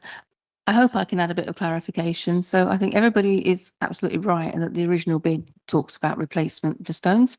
But I think certainly the last few days, the strength of resident feeling, I believe members have taken on board. And we have put out a post this evening to say that the bridge building is actually separate to the stepping stones. The EA actually don't own the stepping stones, Councillor Neil. That we don't know who owns them, and that's half the issue. That no one will take liability for them because it's not clear who owns them. The EA own the riverbed and the banks, but they don't actually own the steps and the stones. And I think we have to be mindful of that. Of course, it's on their land, so they do have the final decision of what stays on the land and what doesn't, if there's not a clear ownership. But I believe that members have moved slightly, and they're wanting there to be a bridge anyway for accessibility, but also to work with residents. And the petition that's gained a lot of support to look at how we might work with partners to look at the stepping stones again and what we can do around that. So I think you're right. The original bid that went to the working group was to replace them. That's right, Ian, isn't it? And you know, we would have to look at how we can amend that wording. And I think this committee can amend that wording. I think we can say that we can remove the replace, because this is a different conversation that's out. But Ian? I would just double check something in the bid, if I may, if that's okay. So just give me a minute or two. Whilst you check, Councillor Chin had your hand up and then Councillor Lawrence, I think, yeah. Okay, thank you. Now, just to explain, I do understand that this is a strategic bid, and I'm going to make a comparison with the neighbourhood bids to some extent. And I do understand that EA own the bank, so we couldn't say it doesn't matter what you do, Epsom New Council are going to build a bridge, because they would have to give permission to build the ends to the bridges. So yeah. But then for looking at the criteria of the neighbourhood bids, and we've got Horton solar panels, no planning permission, so that's out. And Kingswood Library, that was a different reason. And also I think it was the bandstand, it had no planning permission, but that's clearly not the criteria that's been used in the strategic bids. I understand that, again, I have to explain what I do understand, that Ian said planning is part of the application and nothing happens. No money's released until it's all done, really. But again, there was no planning for this, but that's not been a reason to chuck it out, whereas it was for the neighbourhood bids. I just wonder why that is. Ian, do you want to follow up? Sure. Well, that is the criteria in the self-spending protocol that the Licensing and Planning Policy Committee approved in March 2025. So strategic bids do not need to demonstrate permissions are in place. However, neighbourhood SIL bids do. I think the general assumption for that at the time was strategic infrastructure providers, generally the council, county council and other key partners, health, education, etc. The assumption is necessary permissions will be well advanced or in place, as is the case in certain things. However, what I did clarify at the beginning is the way that SIL funding works. So if this committee approves some SIL funding, it becomes a commitment.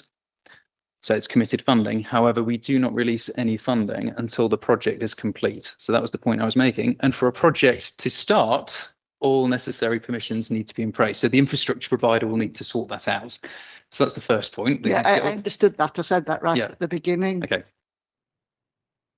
Thank you, Councillor Lawrence. Thank you, Chair. I would support either changing on the report, or if that's not necessarily, at least noting in the minutes that we're not replacing. I don't want to relitigate the Environment Committee meeting. I would have preferred the stones to be kept, but that was their decision. I just don't like the implication that I'm now supporting, because of this report, that I'm supporting replacing something that I didn't want to replace. So I think I'm just going to look for, we don't have Pierre, but I'm going to look for advice about amending the wording, because we need to amend it to say it includes the 20% anyway. Can we amend it? And what I had proposed was construction of new footbridge across the Hogsmill River, providing a safer, more inclusive river crossing. That's what I wanted to propose, but I need a second and we need to vote that we can agree it if you say we can. And you might tell us we can't. I see no harm in that. So I thought it just was worth me clarifying. I did check the bid actually, if I may, Chair, just quickly. So the description there was in the project description submitted as part of the SIL bid. So what we've done is essentially copied over the wording. However, for the purposes of approving this funding tonight, yes, that would be a good suggestion. So just repeat it back for my benefit. That would be construction of a new footbridge across the Hogsmill River to provide a safer, more inclusive river crossing. Yep, and in addition, under NWG funding recommendation, it should say 144,000, including 20% contingency. Again, fine, that aligns with the appendix. So I think I need a seconder for that. Thank you. Can I just get a vote of hands to change that? It's not a vote of accepting it, it's just a vote of now, whilst we're talking about it, to change the recommendation that in the report. Okay. So when we get to changing to agreeing all of it, that's what we're agreeing to. So next item is strategic project 4, which is the Hook Road Arena Community Sports Hub, which was a bid for £1 million, and the working group have funded that recommendation subject to at least 1 million match funding being secured, and that's for initial community sports infrastructure delivery at the Hook Road Arena, and it outlines in the report that what that would be including. Questions, comments from colleagues on strategic for project 4? Councillor Lawrence. Thank you. It might just be helpful from officers just to have a bit of an overview of how this interacts with the upcoming agenda item at full council, if there is any. Thank you. which particular item coming to full council, just so we all know what we're talking about, Councillor Lawrence? There's a few items on that meeting. Strategic priority, and I believe there's something coming explicitly on the Hook Road Arena as well. It's about making it priority. Thank you. Yes. So I think it's just part and parcel of that. It's showing our commitment in two ways. It's saying that we're progressing it and also being open to supporting this particular initiative to be successful. But the one around the priority, and Mark, you can probably speak about that, is just having the focus on it, and that's why it's coming. Obviously, last year I hate the word pivoted, but we changed our priorities, didn't we, around LGR, and we got very focused. And I think this is one that members, I know, want to have focus on the Hook Road Arena, and therefore the proposal will be that we adopt it as a new priority to keep the focus on it. Mark, is there anything you'd want to add to that comment? Nothing to add from my perspective. Does that help? Come back here. Thanks, Chair. That was helpful. It's just to explicitly check what the follow-on is at full council. So if this wasn't funded, for example, not saying I want to do that, but just if it wasn't funded, so I'm understanding, what would the impact be on that item, the strategic priority Hook Road Arena? Mark, it was your report. Would there be any impact on that?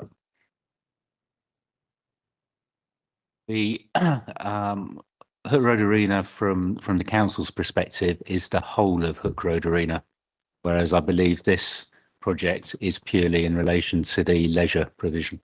Thank you. The chief exec's coming in here. So the paper coming to full council isn't dependent upon this decision, councillor. This can be approved or not, and it won't make a difference to the item coming. Sorry, that would have helped if I'd said that as well. Any other questions on number 4? I'm going to keep on moving. The last one then of the SIL projects is project 5, which is the SIL village public realm improvements. 2 million requested. Working group have funded that, and this is around the scheme to create a safer, more attractive and better connected your village centre, which will support the local residents, businesses and visitors. Any questions or comments on this one? Councillor Lawrence. Thank you. Just one brief. I remember this, I believe this came to last year, the year before. I remember seeing the numbers on this and asking about the numbers that came for this working group. I believe the counties actually cut their funding for this, their funding proportion and their absolute number. The counties actually cut. Can I just check to see if that's the case or not? I think it might be. Beckett will be coming back. 100,000. To my knowledge, they haven't cut any funding. What has caused this extra funding was the detailed design. So when the original bid was put in, it was put in with a contingency back in 2023. What's happened since then is obviously they've gone through, they've done the detailed design, they've done the underground radar checks, they've checked where everything is, that and everything else. What we've also experienced, or what Surrey have also experienced, is a huge increase in costs, material costs, because of currently what's going on in the world.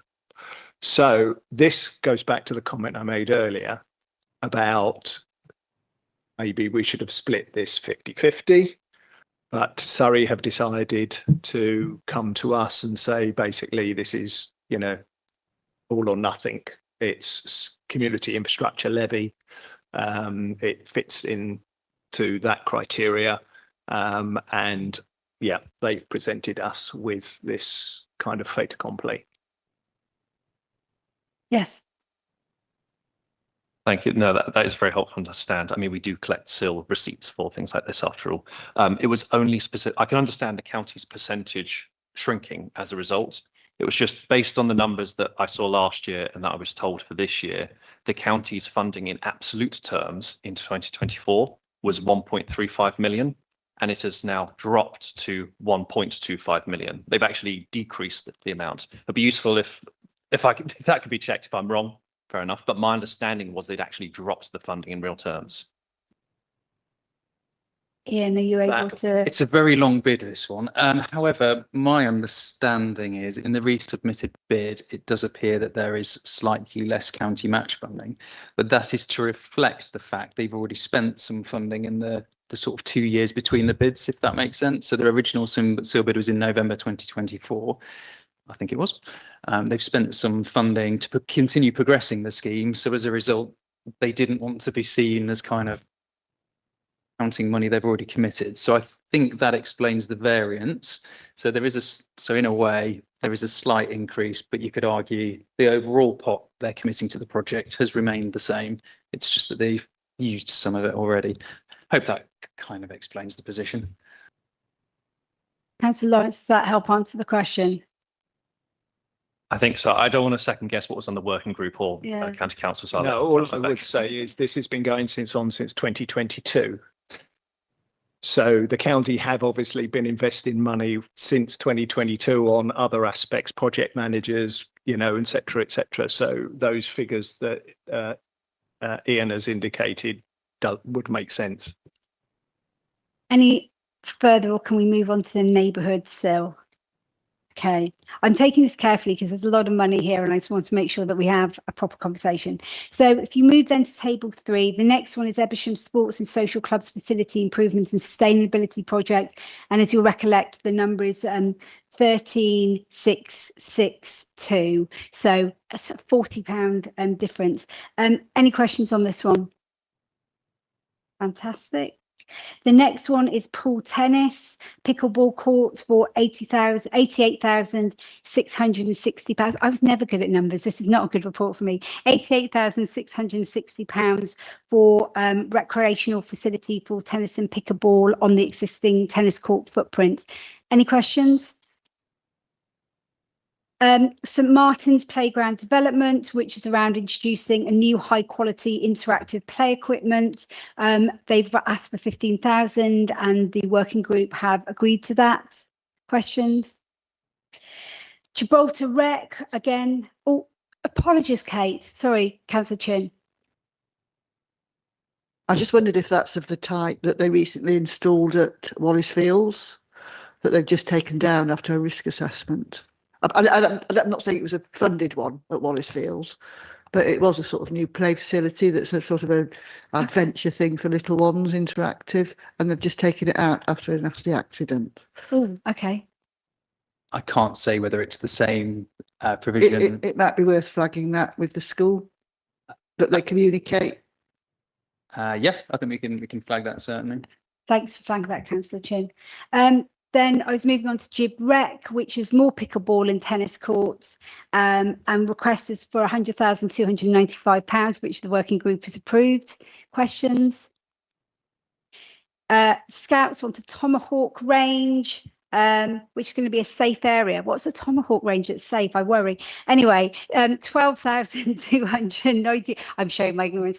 £12,294. Does anyone have any questions?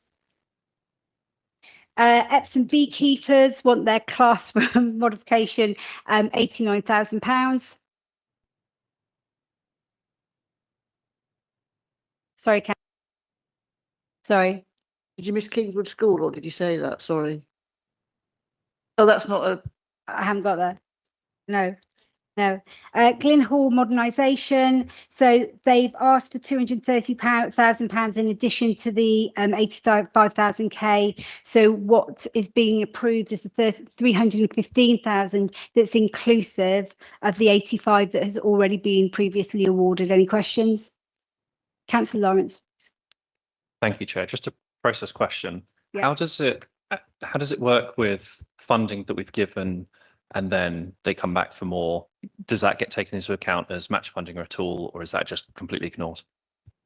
So this was a good discussion we had at the SIL member working group. So it's essentially if funding has been received for the project previously, so no funding has been released yet for this project. That's the reality of it. Nothing's been released. The project hasn't even started yet. So because no funding has been released, it's not unreasonable for them to come back for more. And as the report sets out, it's a bit of a convoluted way of doing it. But if this committee were to approve the 315,000, the previous award of 85 that you've granted essentially becomes void and superseded, and the 85,000 then goes back into the strategic SIL pot. So I tried to explain that table 4. So what you'll just see there is total still member working group funding recommendation that's in front of you this evening. So I've corrected the figure now, so it's £668,911, and then you'll have there essentially the 85,000 credit. It was the most clear way we could present it to you. Does that answer the question? Thank you. And last but not least is money, £35,000 for the Scout HQ in Ruxley and West Yule. Thank you. So I'm going to bring it back to the recommendations. We have 2 recommendations, and I think the first one is, it's in awe, but based on the conversation before earlier, do we approve and ratify the funding recommendations of the SIL working group for each of the bids set out in paragraph of this report, including the amendment we made to strategic project for the wording and the agreed amount? Can I have a show of hands, please?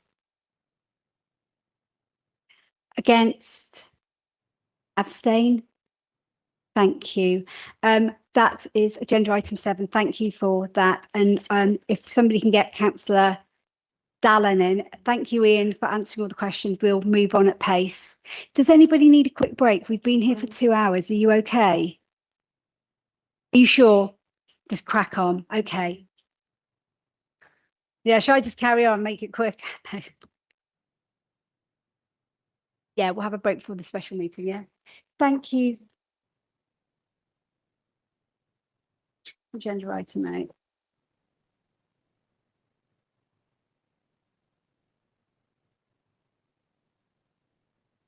Chair, we're ready for you to take item 8, having approved all of those.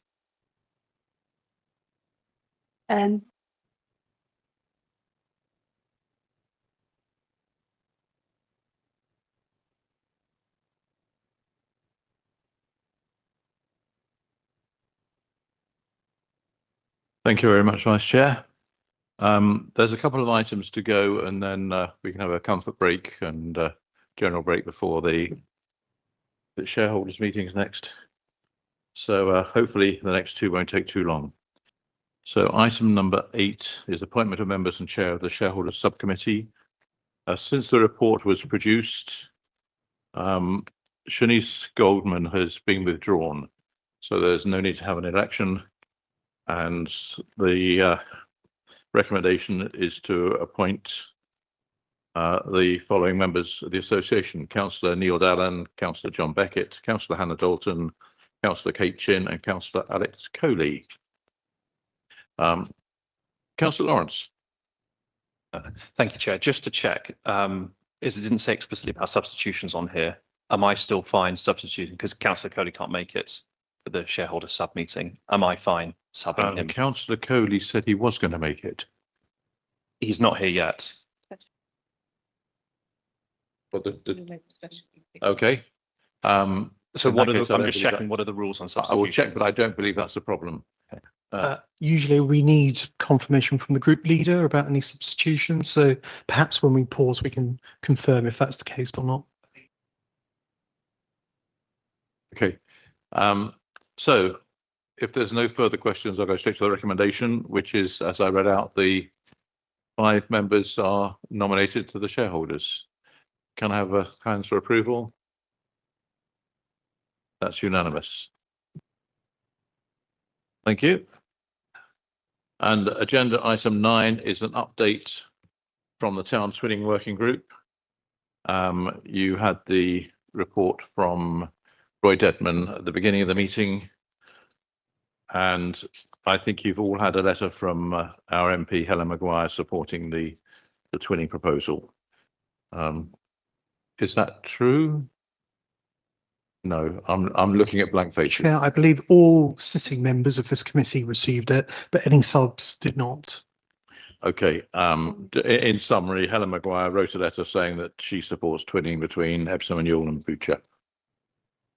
So that's now been reported as a matter of fact.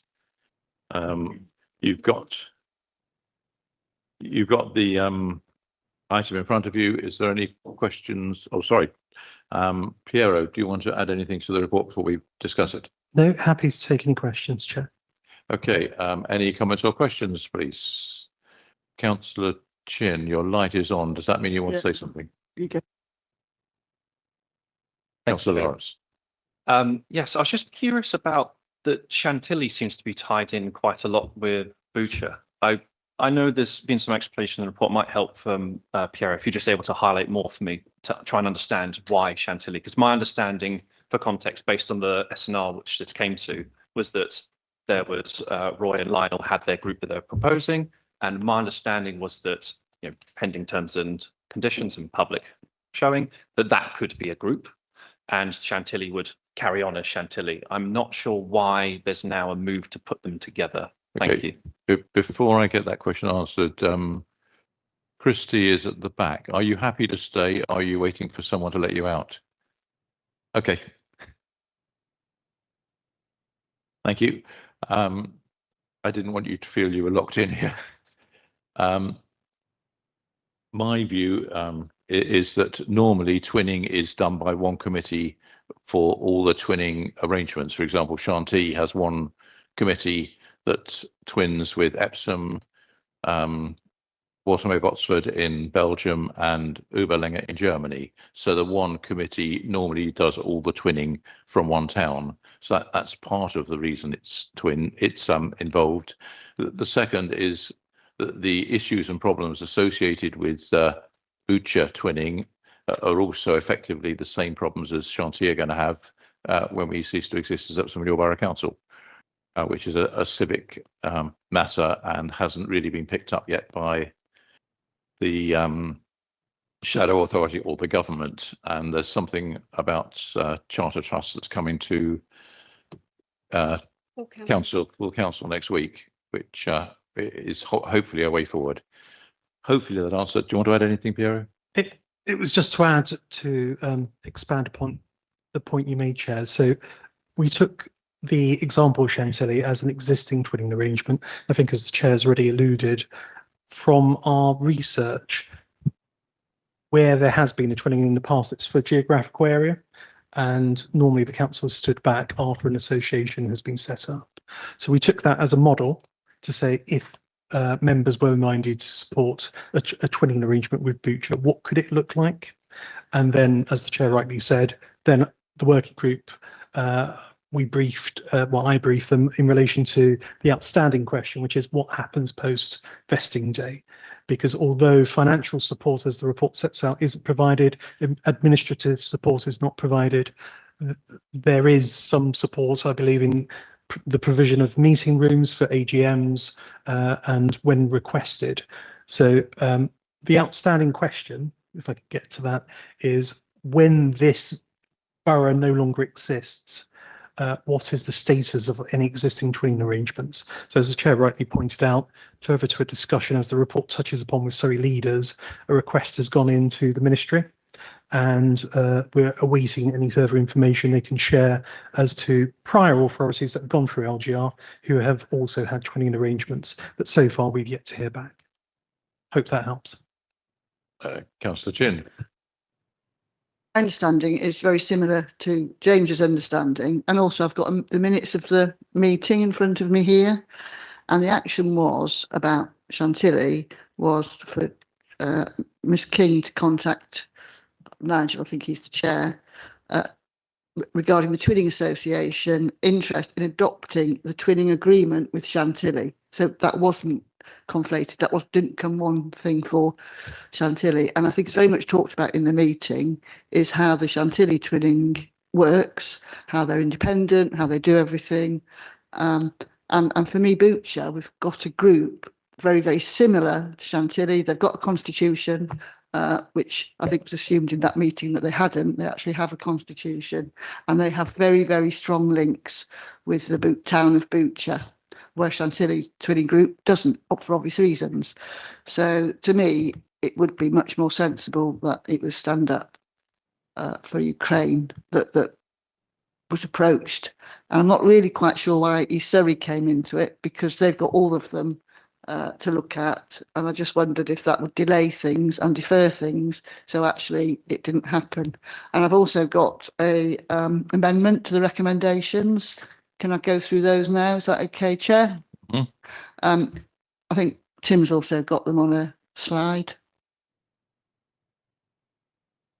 So this is also looking, and I understand it's coming up to full council. And I knew that, but I didn't actually know what the wording was when I completed my wording. So it's to go further. I think we really want. I think we've had the letter from Helen Maguire.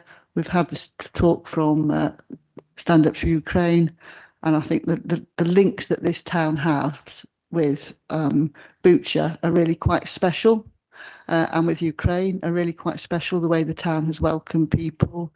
I know my neighbours had a family staying, all the cultural activity that they bring to the town.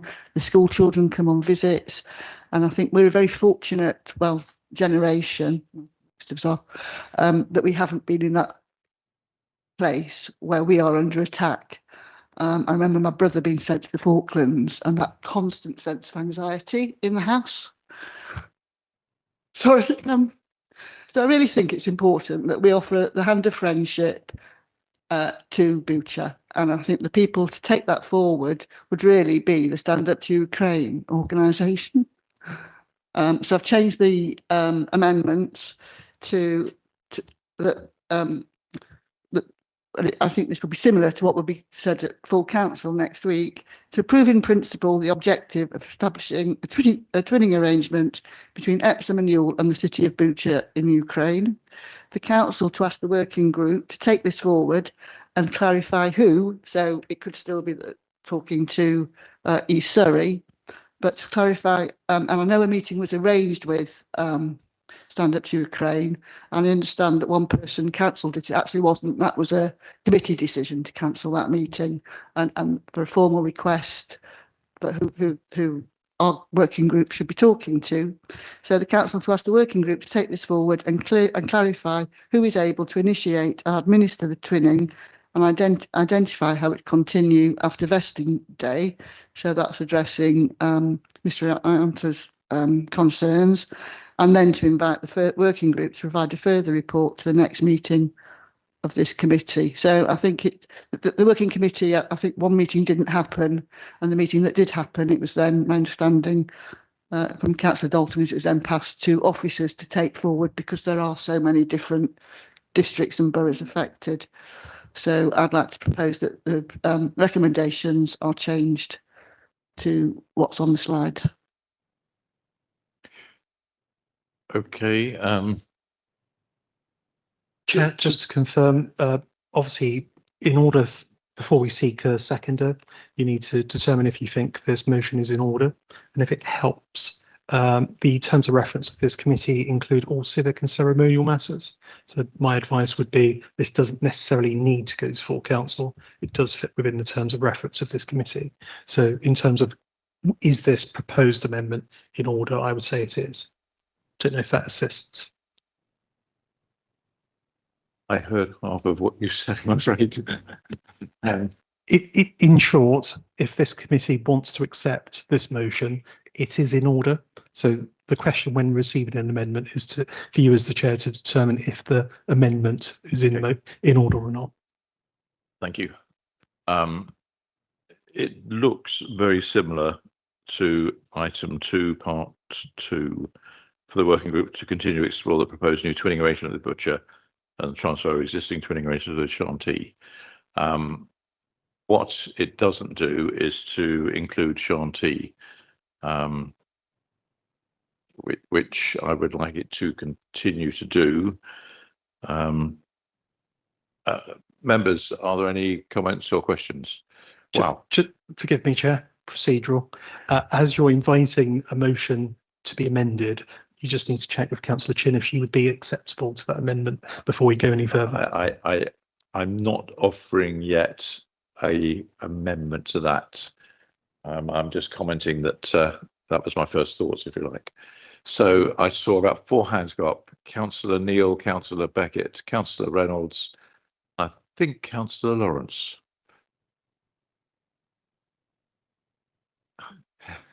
It wasn't you. Oh, sorry. So Perhaps it was Councillor Chin. Right. So Councillor Neil, Councillor Beckett. Thank you, Chair. I'm very uncomfortable with this. One, because I fully support the Ukraine and what Epsom and you'll have done.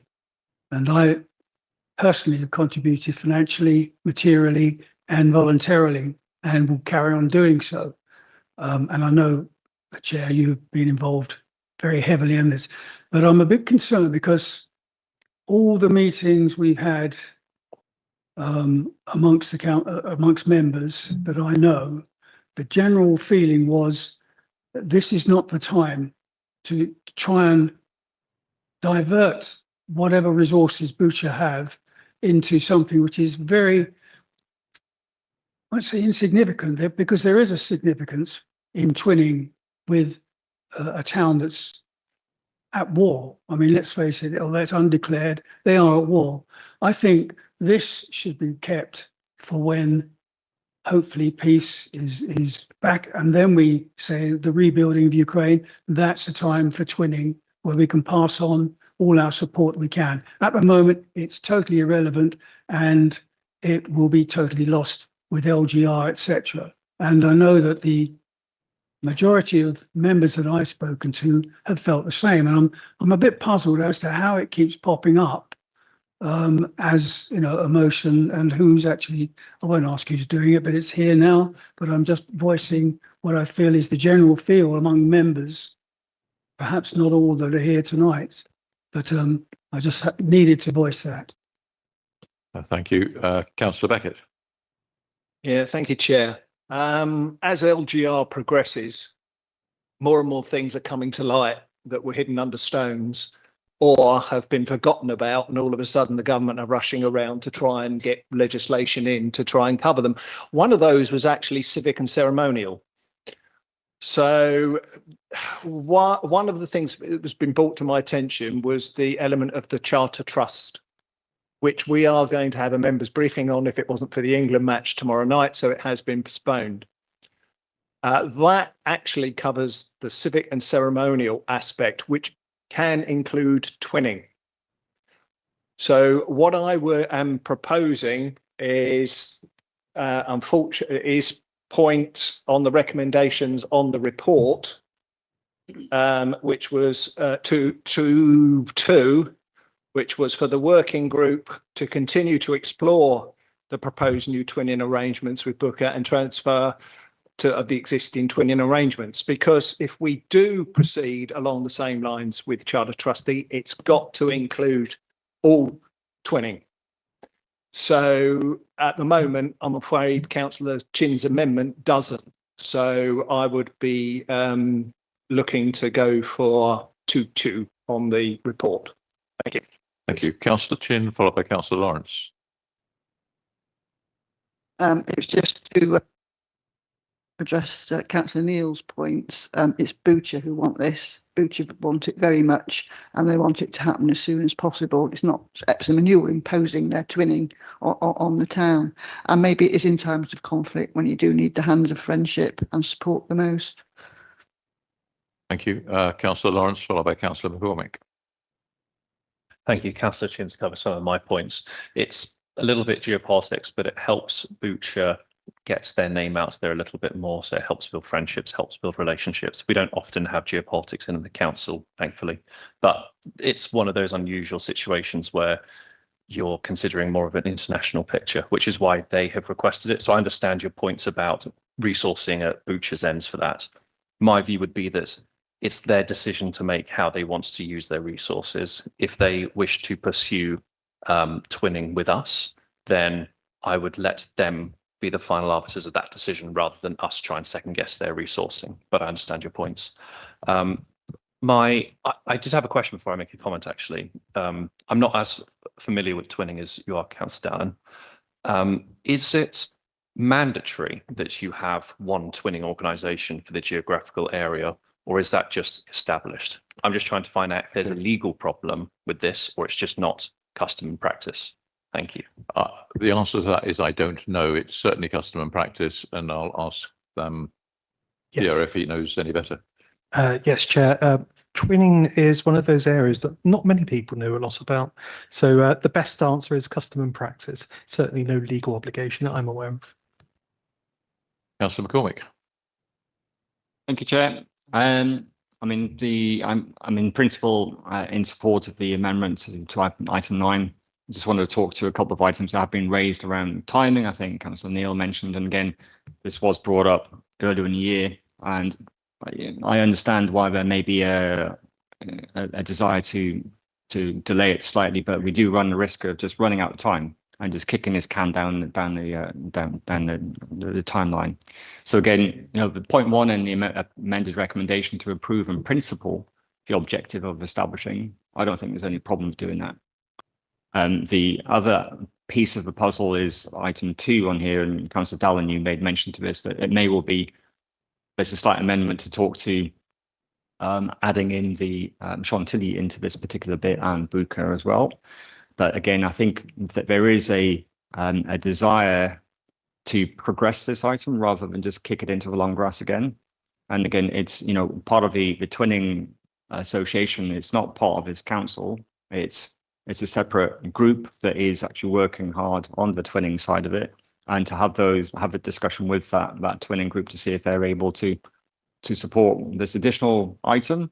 But I think the key bit from this committee today would be to recommend an approval in principle to the objective of establishing that twinning arrangement between Epsom and Youghal and the city of Bucha in Ukraine. I think that would be a good, positive first step of action rather than just delay.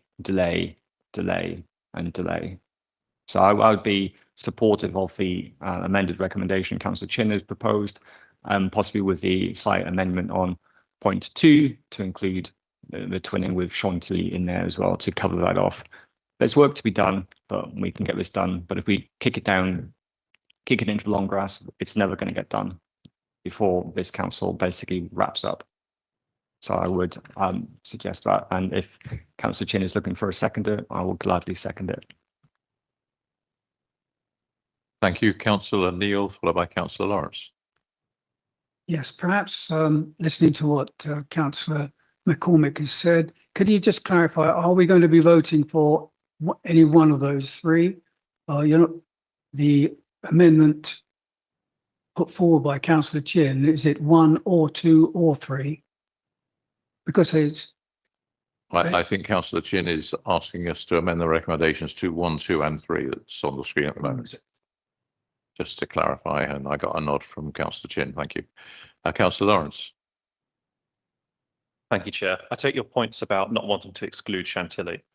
Recommendation, as I read recommendation 2 up there, because it says to take this forward and clarify who is able to initiate and administer the twinning, that doesn't exclude Chantilly or the current Chantilly organisation taking that over, if that is your concern.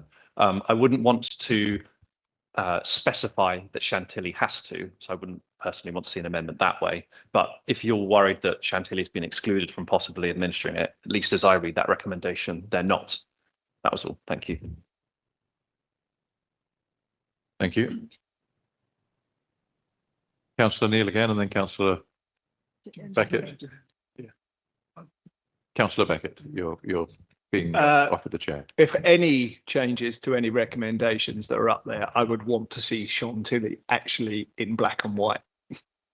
We are not assuming or presuming of what's actually up there. We've fallen down that pitfall before. If we were to accept these, I would want to see it actually physically mentioned. Thank you. Chantilly. Oh, we've just lost the recommendation. Thank you. Any further? Sorry, Councillor Neil. Yes, I'm a bit of a quandary here because I think I could vote for item 2, which is to explore and understand, because I think the problem is once you start looking into it and initiate and administer the twinning and how it could be done, I think you see where the problems would lie. But I think if you go for 1 to start with and you're committing for a twinning to be made, then I think you've really written out 2 and 3. So I would vote for, if it was just for item 2, or if we had the choice of those 3, but not for all 3. So I'm just telling you how my mind's working at the moment. Okay, any further comments? Councillor McCormick. Thanks, Chair. I think the amendment to item 9 is what you have on there at the minute is basically the 3 recommendations are proposed to replace every recommendation that's in the report at the moment. So it would be, I mean, there are 3 recommendations on the report currently, and what Councillor Chin is proposing is that just those items replace exactly what's there. And to take Councillor Beckett's comment on board, we could, if Councillor Chin is amenable, to say the council is asking the working group to take forward this and clarify who is able to initiate and administer a twinning to include Chantilly and Buka, and identify how it could continue with vesting day. So if we put those 2 items in, then it just ties it all up and it's done. There's still work to be done, but the key thing from my view is that first one is basically to approve in principle the objective of that twinning arrangement. How we do it, how we get it done afterwards, you know, we're in the weeds, we're in the details. But the principle is that first one, to approve the principle of the objective. That's the key one. Otherwise, we are just going to kick this down the road again. And it'll come to full council and we'll have another discussion and debate and yeah. Okay, this started. Sorry, Councillor Beckett. Yeah, I'm still uncomfortable with recommendation 1 as the amendment. I mean, to approve in principle the object of establishing a twinning arrangement. So let's say we were to go, this is where we start moving into the detail, and this is really where the working group should be picking this up. Shouldn't be down to us to try and figure it out in this meeting. Because what's going to happen is they're going to go away, they're going to contact Buka, Buka are going to come back, they want to talk to an officer in this council. Well, we've talked about no cost. Well, there you go. You've got a cost straight away of that officer's time. So and it really does go between, establishing a twinning arrangement between Epsom and Ewell and the Ukraine with that I can't accept that without understanding the detail. And I think that is where the working group would need to go away and say, if we were to approve this in principle, what would be the costs? What would actually it take? Have we got the officers to actually deal with it? And I'm assuming that will be on the next working group's agenda. Okay, Councillor Neil, followed by Councillor Chin. When I became a councillor in 2019, I enthusiastically joined the twinning committee. And I was apart from having a really nice weekend in Chantilly one weekend, which was very successful, my enthusiasm quickly waned when it was made very clear to me that although we had an Epsom and Ewell flag and an Epsom and Ewell badge, the CEO at the time, your predecessor, Jackie, made it very clear that Epsom and Ewell would do nothing apart from put their name to and put their name on the charter. Now, has anything changed since then? No, it's still exactly the same. There we are. Answer from the Chief Exec. Councillor Chin. I'm not quite sure why Councillor Becker had one reason and now has got a different reason, but I think there has been always those assurances that they wouldn't be using council resources, and it's always been made very clear to me how the Chantilly group, that twinning group, doesn't use council resources. So I don't know why you think this would be different. Regards Chantilly, I mean, I think Councillor Beckett's saying he wants Chantilly in there. We could then say, but what if another group came along? What if this? So we need to, East Surrey has already been mentioned. It might be useful, Ms. King, if you could come back with what the Chantilly twinning did come back to you with. So I haven't met with Nigel yet. We're meeting on Thursday. So that conversation is still going ahead, Councillor Beckett. So nothing's been written out. That was deliberately worded in a way that it could be open to different community groups and the Surrey Council. So I hope you're reassured by that. And also, remember the working group it's the RA who seriously control the working group, because it's well, we are the administration. I know. That's exactly why we're pointing that out. So it's not as if it's not in the RA control. So that would be taken into account, and I presume you're taking that into account. What I would say is, from conversations that we've had this evening around other items, is we have been trying to be very specific and very clear on what recommendations we have actually approved this evening. And I don't feel that three, I don't have a problem with this because it virtually mimics three as we've got in here. Two mentions the council. We don't need to take that to the council. If we can include Chantilly in there, I wouldn't have a problem with two. What I have a problem with is to approve the in principle. What does in principle actually mean? No, so if it means nothing, why is it there? It doesn't commit this council. Can you stop laughing, please? I'm taking this quite seriously. It doesn't commit the council to anything. It just says that, oh, we've just had a direction. Let's approve this because it's a direction of travel for the community asset review. And this is the same. It's a proposed direction of travel. The other, sorry, Chair. Please. The other point I would like to make is if we make this decision tonight based on those recommendations, we then have the members' briefing on the Charter Trust State, which includes twinning. It may well actually be counterproductive against that. Mm-hmm. So what I would say is I would still go with 2.2 on the original, which is for the working group to actually take this away after we understand everything in principle that's around taking this forward for the East Surrey Unitary. Because at the end of the day, it's going to be them that actually, we can make the decision, but it's going to be down to them. And we know that we are going to consult the shadow authority before we do anything anyway. Right, we've had a long debate about this. There is obviously concern. So first of all, it was being proposed, Kate, that Chantilly is included in number 2 of your amendment. Are you happy to accept that amendment? But it's not included. It's not mentioned. And I think Councillor Beckett is being disingenuous to say that it is being excluded and it has to be mentioned. So I'm quite happy to vote on my amendment as is. Right, so Councillor McCormick. So what I was, so forgive me, Chair, forgive me, Councillor Chair, what we were trying to do was to reach some middle ground and to basically say, we were talking about adding in Chantilly or not into the recommendation 2. I think Councillor Dallin has picked up on that point and suggested if we add that in there, would you be okay with that addition? But I don't believe that Councillor Beckett will then vote for it because he's just come up with 3 other. That's okay. Reasons. So I think Chair, I think Councillor Chin is okay with adding in Chantilly into that second paragraph, if that's okay. And then if that's okay, then we can basically take a vote on the amendment to item 9's recommendation. I'm going to get picked up by Piero because I've not done this right, but over to you, Piero.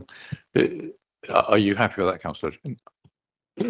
Yeah, so it could read the council to ask the working group to take this forward and clarify who, bracket, including Chantilly, bracket, is able to initiate and administer the twinning, etc. Is that what you wish to be added, Steve? No. So forgive me if I might, if we can pop that back on the screen. There we go.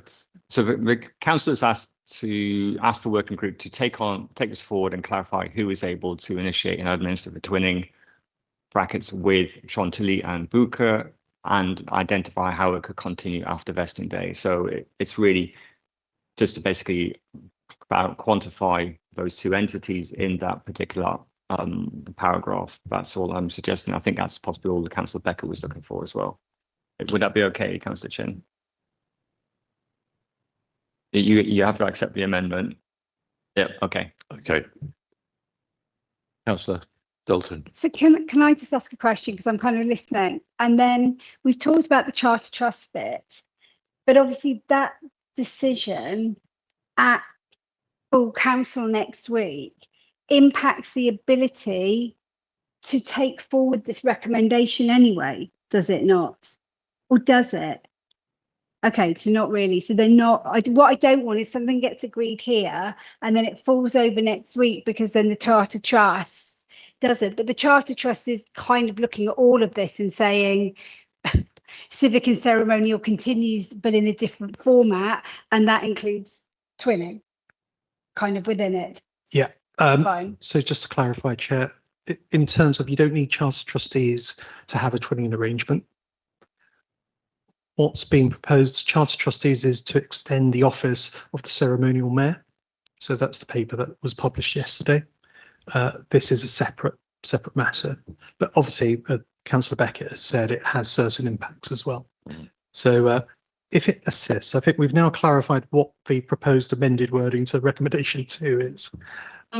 Would it help to take each recommendation in turn, because there seems to be a disagreement about taking it all in one? What would that help? Yes. Yes. Are you happy with that, Councillor Chin? Sorry. Sorry, I was distracted by Councillor Reynolds. Could you just clarify? So just to assist, in terms of the amendment, do we have a seconder to the proposal? Yes. Councillor McCormick? And in the way that the chair can, under his discretion, in the same way, what I was suggesting is, as there's a difference of opinion between 1, 2 and 3, perhaps if we take a vote on each one? I think the biggest challenge is, from what I'm hearing from members, is item number 1 there. Item number 2 and item number 3 are effectively the same as on the original recommendation. So I think I'm going to take it as a whole, and we either accept this or we don't accept this. Sorry? You take them separately. I will bounce. I was going to say, Chair, as a compromise, what you might want to do is take 1 separately and 2 and 3 together. So amended recommendation 1 is to approve in principle the objective of establishing a twinning arrangement between Epsom and Newell and the city of Butcher in Ukraine. Can I have a show of hands supporting that? That's 3. Those against? 1, 2, 3. It's going to leave it to me, and I will vote against that.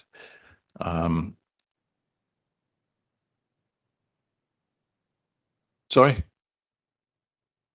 I didn't ask for abstentions. So those abstaining, just to include Humphrey, 1.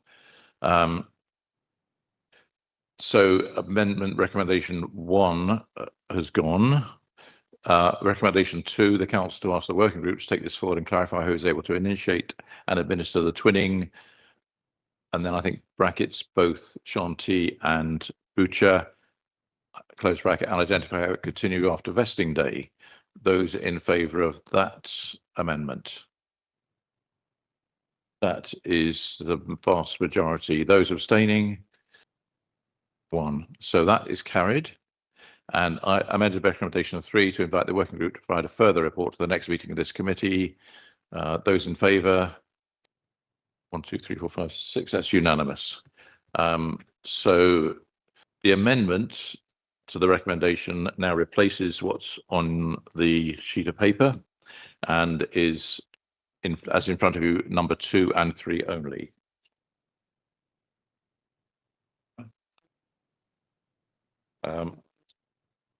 It has been suggested that we keep number 1 as a recommendation. Note the update from the town twinning working group. I don't think anyone will object to that. Am I right? So what we're voting on is recommendation 1, note the update from the town twinning group. Recommendation 2, the council has asked the working group to take this forward. Council to ask the working group to take this forward and clarify who is able to initiate and administer the twinning and identify how it continue after vesting day. And item number 3, recommendation number 3, to invite the working group to provide a further report to the next meeting of this committee. So those in favour of those amended recommendations, please show. 6, 5. Those against? Those abstaining? So that's carried. Tim, are you happy with that? Yes, Chair, that's fine. That's recorded. Thank you. That draws to the conclusion Strategy and Resources meeting number 1. We will now have a break for 5 minutes and reconvene just before 10 o'clock. Do I have to